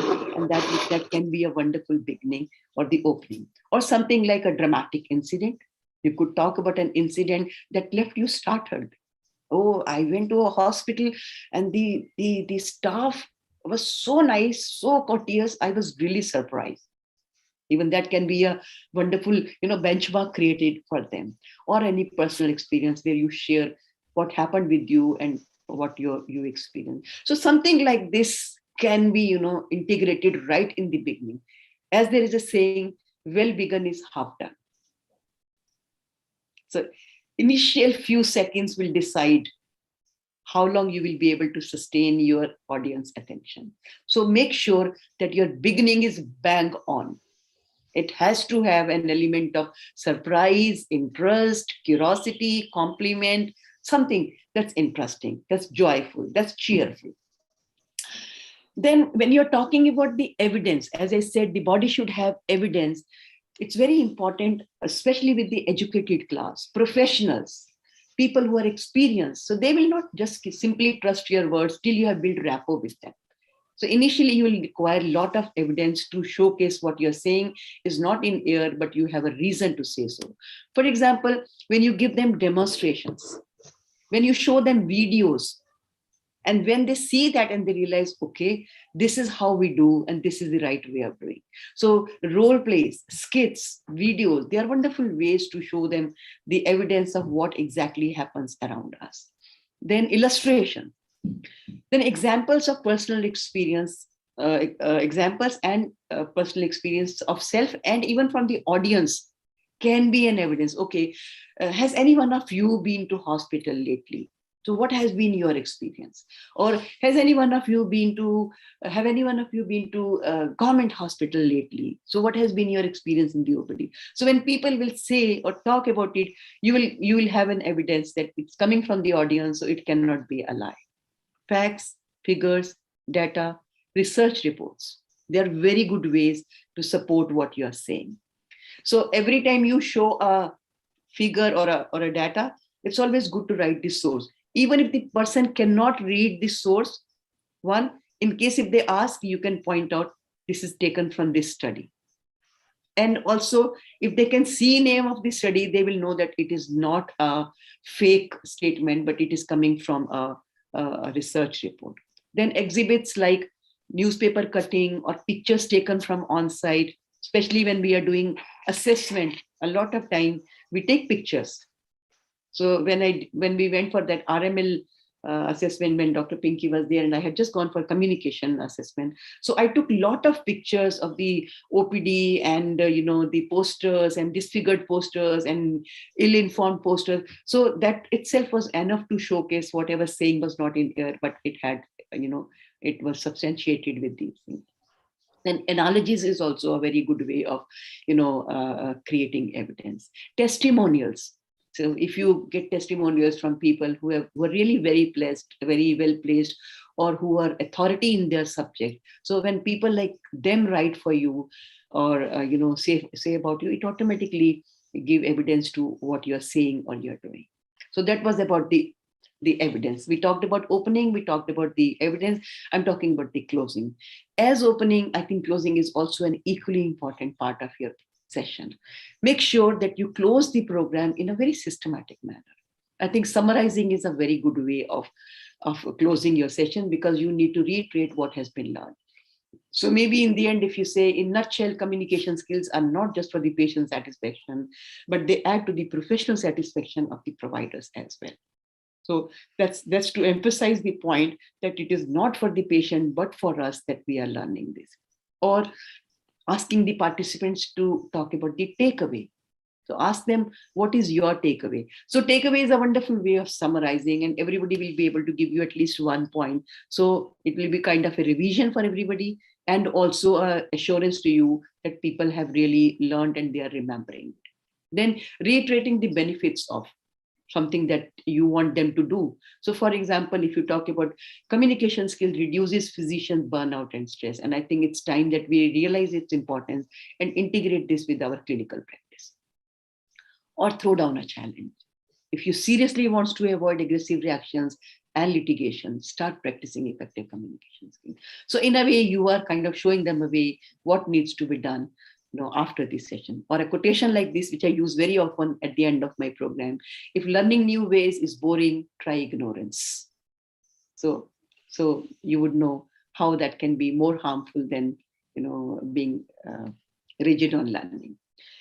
Things to ensure, just a couple of points that I want to quickly go through. Things to ensure: one is physical setup. So initially I did not care for the physical setup, whatever it was, I would say, but now I always say, preferably we should have tables, and people sitting around the table. So in MAMC, I'm doing program for the last 10 years, but this time when I went, I felt that no, the arrangement, they have a T-shaped tables, one table long and then T at the end. So people would sit around the table and in one row. I said no. Then this time I changed the setting and I made, sit around the table. So around each table, there were 5 people. It was a rectangular table, but then 3 people on the longer side and 2 people on the other side. But usually it is preferable to have a circle. If it is possible to have a round table, that's a wonderful way. But then you got to see how your setup is. But do not have it like a classroom setting. Engaging them in group activities will be challenging. So it's a good idea to have a circle or a round table or a rectangular table or a square table. I think we all know that we need whiteboards. It's always good to write down some of the words. So one, you get time to breathe when you write on the whiteboard. People also get to read. Sometimes when we are speaking, they are not able to exactly understand the word because we are familiar with the word. It may be new to them. So when you write on the whiteboard, especially the names or the author's name or anything that you want to specify on. For example, I said eDraw Mindmaster. But if I could write and show you eDraw Mindmaster, you will remember the words. Then, of course, we all know projector and other things we require. Name tags. This is one thing I want to emphasize. It's always good to have a name tag just with the first name and of a size which is visible even from a 10 to 20 feet distance. So what I say one small cardboard size, name tag, write the name in bigger size, almost like 40, 45 font size, and pin up. That's all. So right from distance, you can read their name, because when you call them with their name, it really helps to engage them. They know if my name is being called, that means I am very much in the visual field and the mind field of the trainer. Having a wall clock facing you is a good idea so that you can keep an eye on the time. Like I'm sitting in front of you, I have a wall clock right opposite me. It's just, in front of me. So I know how much time I have. Accordingly, you will be able to, wind your session when you know I'm reaching closing and I need to hurry up. So you can cut down on your content or plan some content for the next time. But it's a good way to, keep a check on the time. Of course, having facilities like water and tea in some places we have this, it's again a good idea. Then resources like flip charts, stickies, handouts, which you require during the activities, and be innovative. That will really help you to engage your audience and get some, breath in between. Serena was mentioning about the ground rules. It's very important to establish the group ground rules right in the beginning of the session. We don't do this. Trust me, this is a wonderful way to settle everybody. Right in the beginning, if you have announced that this is what we all are going to follow, people will follow because it has been announced. If you don't announce, they say we were not told. But if they are told, then vitiating that is less likely to happen. Then orient the group to the time frame and purpose of the program. So time frame means if they know that, okay, we are going to have this session for 45 minutes, 1 hour, or 1 hour, 30 minutes. So they would know how long they will have to be, in this session. This part I was talking in the initial stage about responding or acknowledging. Dale Carnegie says, praise and attention may easily have a profound effect on an individual's entire life. You may still be able to remember some of the compliments you received from your school teachers or from your college teachers. I still remember a couple of the compliments or some incidents that happened that really, made me feel good in November. So this is a very true statement and I agree with this. So it's very important to learn how to respond, acknowledge the answer, even if it's a wrong answer. I think if I say, no, this is not right, the person is suddenly going to feel little, I tried and I failed. So that means next time if she asks something, I'm not supposed to answer. So I always announce in the beginning, even if you give me a wrong answer, I'm perfectly all right with it. I completely accept that, but I want you to answer. So that means you're already saying that I want you to answer. And when they answer, acknowledge the answer. Okay, I understand what you're trying to say. Appreciate by recognizing the attempt. Do not immediately negate if you disagree. Even if you partially agree, I would say, I partially agree with you, but I have something more to add to you. Then maybe you can add or say, ask others to give their opinion. That's a wonderful way to get more ideas from others and to complete the answer. And then smartly handle the disagreement by adding correct information while appreciating the attempt to reply. So even if it's a wrong answer, I would say, don't say, no, this is not correct. You are not right. That's a little embarrassing for anybody to hear in a group that, oh, my answer went wrong. So some of the things to remember: ensure everyone's participation, keep an eye on the direction of the group. If you see them, becoming dull, disinterested, immediately, break the monotony. Have some, maybe even if you ask them to get up and say, okay, let's do some stretching. Okay, but the stretching has to be opposite to my instruction. So if I ask you to stand, you have to sit. If I ask you to sit, you have to stand. Okay, so let's do it. And then after 2 minutes, the group is again energized. Watch groups non-verbals. That gives you an idea how, where it is going. Be prepared to handle conflicts. So there will be times when there are conflicts. One good way is avoid conflicts. If there is something that has been asked which is not relevant, there's no harm saying, I think this is not the platform to discuss all this. I use this very often when something is asked which is not related to the program, which is probably their management concern. So I'll say, I don't think this is the right platform to discuss all those things. I think this is something that you need to discuss with your manager, and then sideline it. Or in case if the person is insisting on it, you may have to address it, but then assert at the same time. I completely understand your concern, but if we start discussing this, then probably we'll not be able to complete the purpose of this program. So we need to focus on it. I think we can park it for a while and maybe take it during the tea or coffee or during lunchtime. Then handle subgroups carefully. A lot of time you will see they'll become small subgroups in between. So again, spotlight is a good idea. Ignoring is also a good idea. So you'll have to really choose depending upon the situation. Pick your battles carefully. Sometimes you may lose the larger purpose by getting into smaller, fights with them. Okay. As I said earlier also, content has limited value. Experience has long-lasting impact and create multiple experiential learning opportunities. So I would request all of you to now start thinking about the programs that you're already doing. Because in the last session, I'm going to ask you to give me an outline which you will make afresh based on your learning that we will have during these 10 sessions. So whatever program you are doing, the same program, and what more are you going to add from the learning that you have had from this program? That is the outline I will request all of you to share in the last session. And that will be more like your evaluation, more like your assessment. Then summarize frequently when you are, in the group, so that they are able to remember what has been discussed. Then listen with attention. I think that's very important, because if you somewhere show distracted, and if you do not acknowledge what they're saying, they get discouraged and they may become quiet or become disinterested.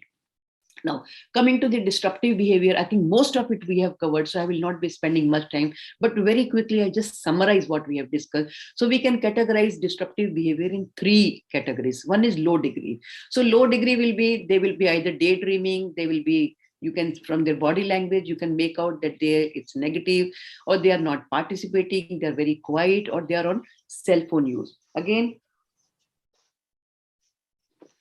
how to handle this we have discussed, and I'll be discussing it in a while from here. Then people would enter late or leave early. But these are all low degree disruptions. I mean, I would say choose whether you want to really address them or spotlight them, or really, make it an issue. You need to be careful if you want to really do it. The moderate degree will be, there's a verbal indication of distrust and disagreement. So they may, say something or comment something that would show that they are not trusting what you're saying. Or there can be, conspicuous attention to other work. They are doing something right in front of you, and they either on WhatsApp or maybe on a paper, they are writing something. Sidebar conversations we have discussed. Then there are people who have a habit of sarcastic comments. We have talked about this also. So that's all the moderate.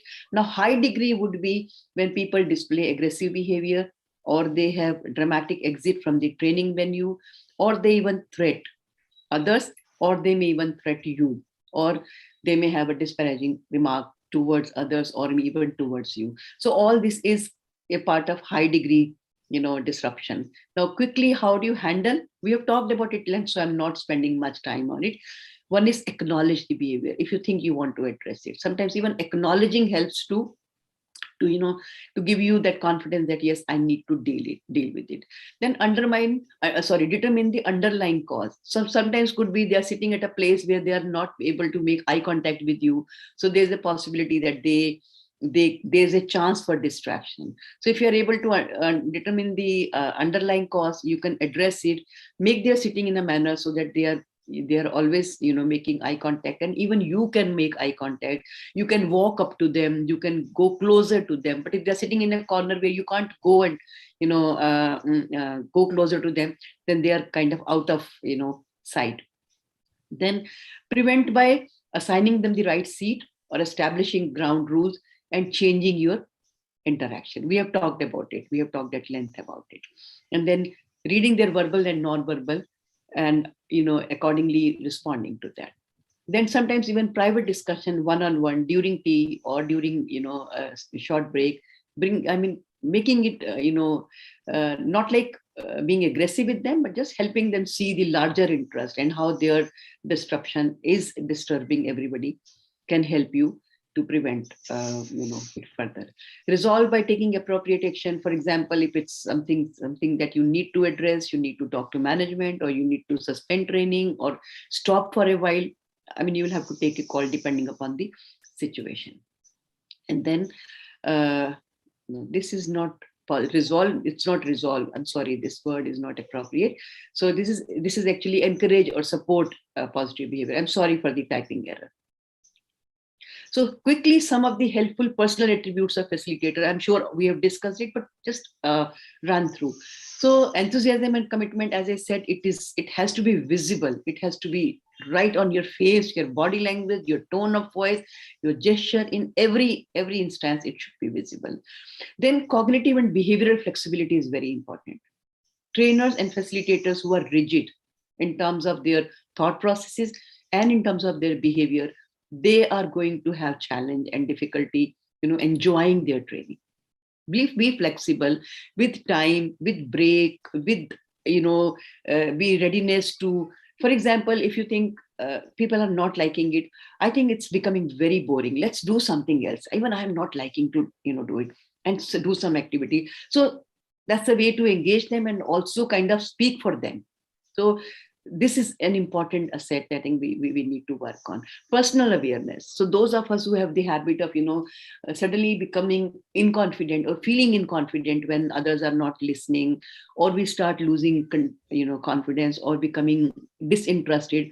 So you need to be aware of these, styles in you and need to work on it. So how do you address them? How do you manage them in the program? Because you can't let that happen. Sometimes some of us are argumentative. Some of us get upset if somebody, remarks, or I have seen people even crying in the program. Facilitators crying in the program. So if that's what is bothering you, then you work on your training skills, on your facilitation skills, and learn how to handle those situations.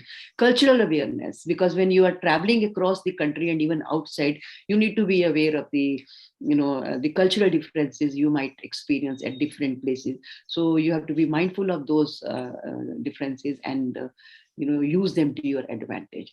Patience, I think, very important. You will not always get 100% what you want, but you need to have patience to, to make sure to see that you are able to, bring everyone together on the same platform, but it takes time to win their trust and confidence. Then tolerance to ambiguity. Not all programs will go as good as you want. So, and in the same session, you will not experience same amount of energy at all point of time. There can be ambiguity even between the participants also. So you can't react to everything. So you need to have more tolerance to those situations. Then interpersonal sensitivity and relations. Again, I think it's more to do with the socio-cultural difference I'm talking about. So we need to be good at that. We need to be aware of that. Tolerance to differences. Again, not all hospitals are going to be same. Not all audiences are going to be same. So you need to be tolerant to them. Then openness to new experiences and people. Of course, I did 500 programs for government sector. Every time new hospital and new audience. So I became very used to, meeting new people in every program. So we have to, be ready to that. Empathy, very important as a quality, as a trainer, as a facilitator, as a human being. If you are able to empathize with your audience and understand their plight, I think they really value it. They really respect you for that. If you don't know something, if you're not clear about it, there's nothing wrong in saying, I'm not very clear about it. I need to read and come back. Give me a little time. Let me find out. I think rather than showing a wrong, knowledge or wrong confidence, be honest in saying, okay, we don't know everything. We are also learning like you. Sense of humility, I think that goes without saying. Sense of humor, I think that's something we really need to learn. People who are able to use it to their advantage, they really make a successful facilitator, because a lot of time, sometimes, situation may be very, very grim, but if you can use this sensibly, you can help people, engage with you. Thank you. And sorry for a very long presentation, but I had so many points to cover. I thought I must, cover, and it's dot 9 o'clock. It was very interesting. Very interesting. We didn't Yes. lose our concentration at all.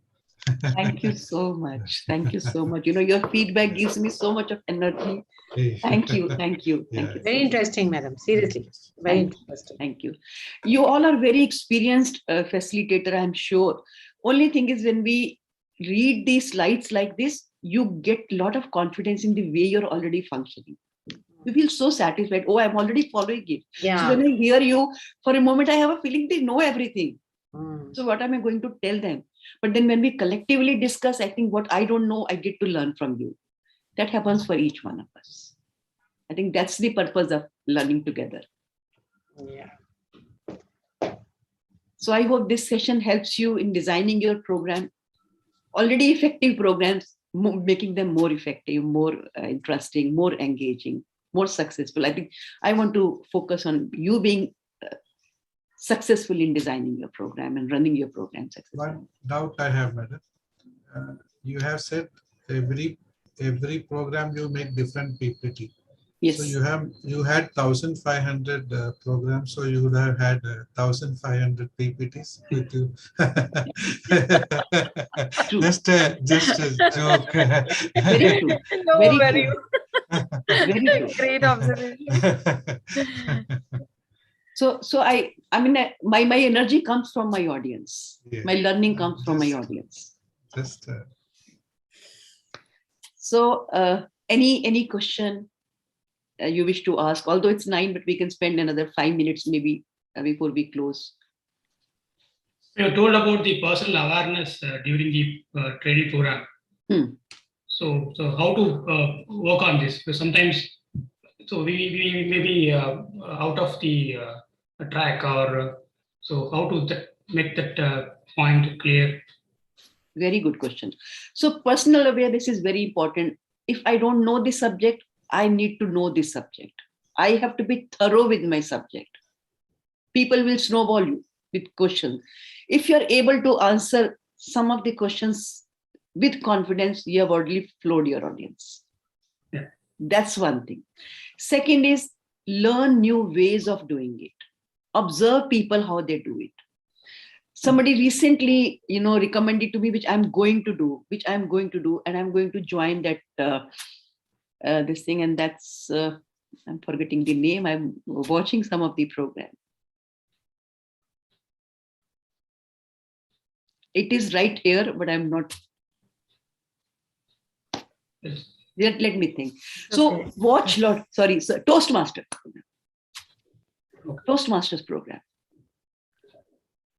Beautiful platform if you want to learn and excel in the art of presenting and speaking extempo. If you are able to join a group. You will be able to see how they help you get your confidence on the content and on your delivery. Watch videos if you cannot go and join. Now, of course, it's available on Zoom, so there is no problem. You can just pay the very nominal fee they take. Okay. And once a month they meet, and very learned people who will mentor you. They have been, through it. And whoever have done the program, I see a drastic change in their performance.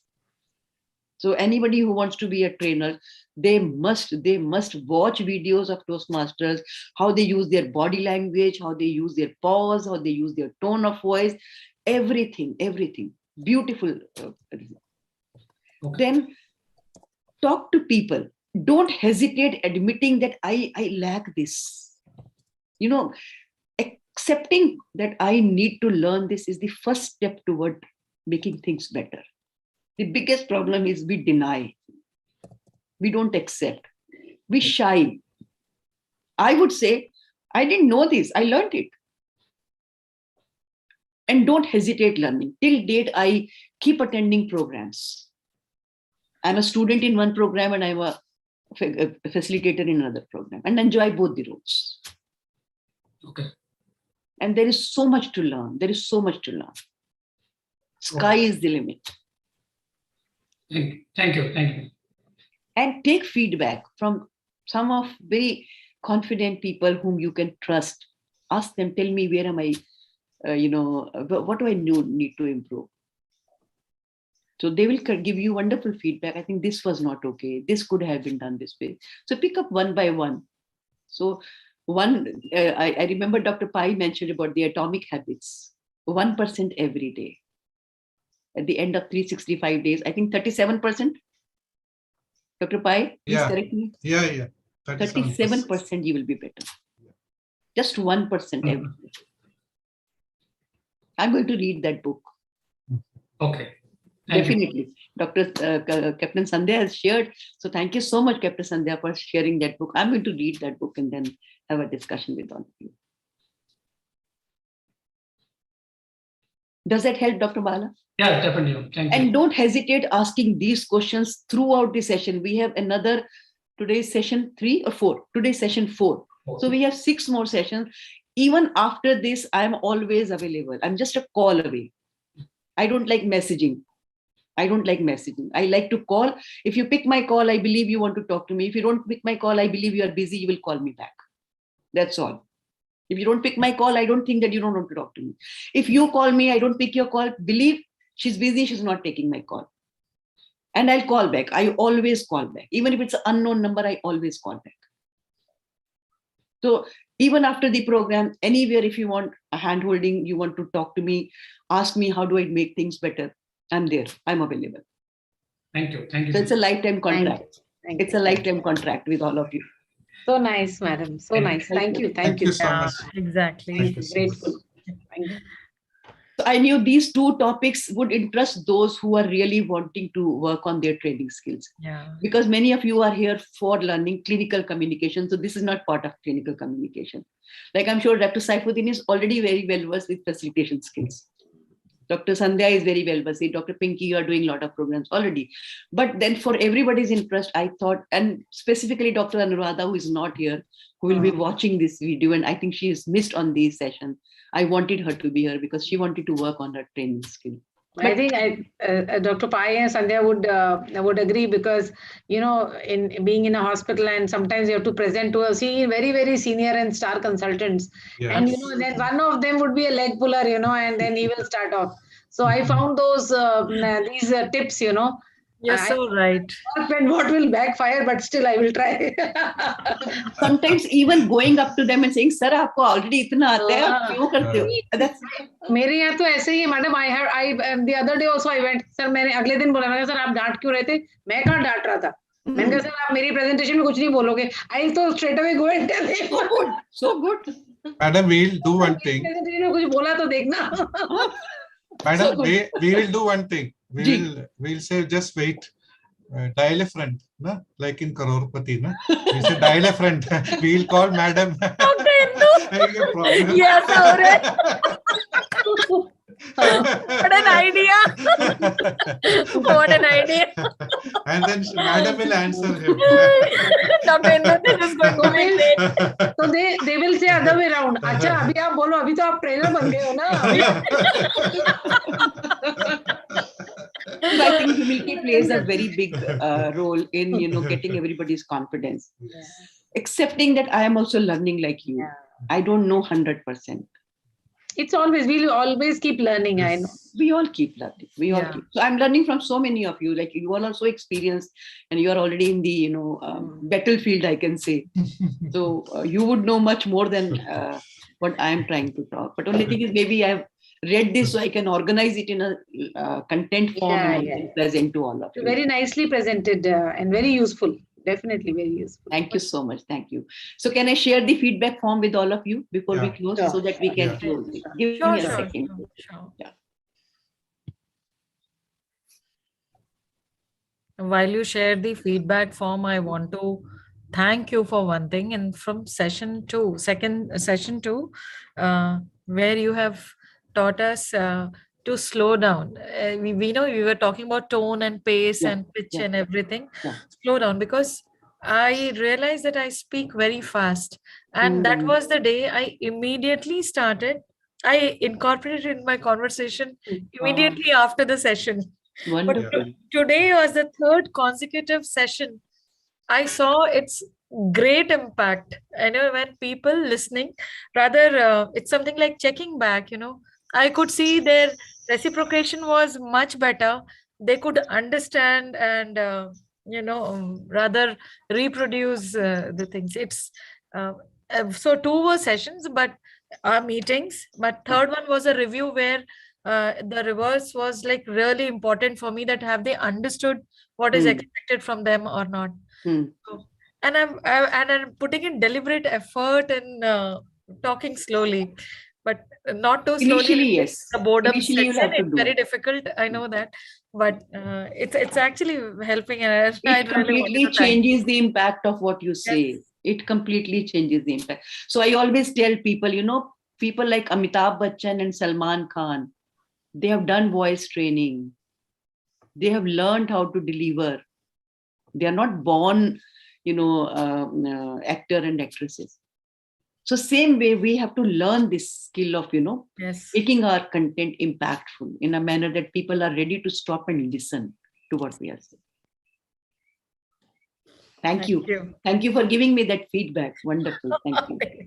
Thank you. Because, when you start applying, wherever you have any challenge or difficulty, we can discuss it in the next class. Sure. For me also, that will be a great learning that, okay, this is one, challenge one can face, and how do we really make sure that this can be addressed. So I've shared the link for the feedback form. Again, I've kept it very short and simple.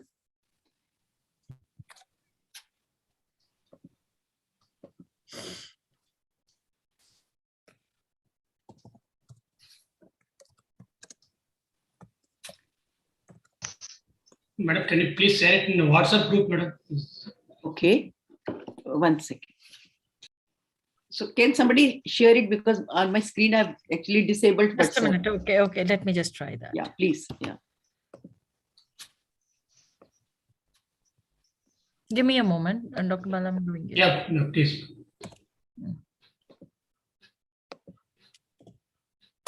Shared. Yeah, thank you, ma'am. Thank you. Got it. And we haven't taken a picture today. God. Pooja, aap dikh nahi rahe ho.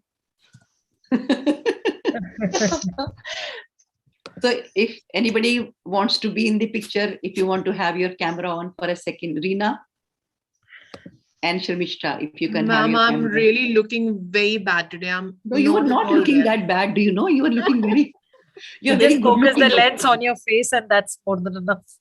And smile. आ रहे हो रीना, आ जाओ. That's the spirit. Wow. Yeah, good. पता है गोरे लोगों को तो ये फायदा है कि वो कैसे भी नहीं अच्छे लगते हैं. क्यों doctor Pinky? When you smile, I think everybody looks great. It's only the smile which matters. Very true. Very true. I completely agree. So 2 things that I want to tell before we close this session, and by the time we finish your feedback form. One is Dr. Anuradha and Dr. Leah may not attend tomorrow. So what do you all advise? Should I continue with the class, or we should suspend tomorrow's class? I feel we can postpone. Because it these will are be very better important. postponed because they are missing today also. Seconding it. Yeah. I'm seconding it. Okay, can we postpone? Yes. Yes. Yeah. Okay. So that's one thing. So for them, I think, because we have kept this group very small, so we can accommodate that. Yeah. That is one thing. Second is, on Monday, I'm traveling to US. So all my programs will be from US. Programs will go on like this. Even the third batch will be run from there only. And in between, there can be a possibility. Actually, my daughter is expecting. Oh. And Congratulations. Congratulations so much. Thank you. So whenever, she delivers, maybe for that couple of days, I may be busy in the hospital or at home. So maybe for those few days, I may have to request you to, bear with me. No, teacher is busy. The students are really happy. But I'm going to miss you. Yeah. Sure. Most likely, I will try not to change the schedule. I'll try to stick to the schedule. But in case if that happens, then I'll just inform in the group that this is the situation. Sure. So bring back chocolates. Yeah. Simply send chocolates. I didn't get that. Sorry. Bring back chocolates. Oh, yes. She'll not bring laddus. Yeah. No laddus, chocolates. Yes. From US, who gets chocolates? Definitely. So I thought I must inform you all that, okay, then tomorrow's session we suspend because 2 of them will not be able to join. And then we meet next Friday because I'll be there on Tuesday. So I should be able to hold my class on Friday. Friday. That is 11th. 11th of February. So tentatively 11th, 7 to 9, ma'am? So if you want 7 to 9, that's okay with me. For me, it will be 8:30 to 10:30 morning. So no problem. So for me, it's very comfortable. For you, it will be. No, for us, it is fine. 7 to 9 is good. 7 to 9 is okay. 7 to 9 is good. So we'll put in the group that 7 to 9 will be meeting on next Friday. Right. Okay. And tomorrow's class, we are suspending for 2 of them. We have to tell them it's for you. We have That is after seeing the video. Yeah. No, sometimes they don't see the end because otherwise, But we'll put this in the group that tomorrow's class is suspended for them. And then we meet on next Friday. We'll meet on next Friday. Is it possible to edit videos in Zoom, ma'am, before you post them? See, it's possible, but I do not have time to do that. If you want, you ये can clip को download. सबसे आगे लगा देना. If you want, you can download and you can edit and repost. I'll be more than happy. Very honestly, I'm able to send it to all of you. I'm more than happy that I have done my job. Right. Yeah. Good night, ma'am. Thank you. Good night, ma'am. Thank you so much. So much. Good night, everybody. Bye-bye. Have a great Good night, ma'am.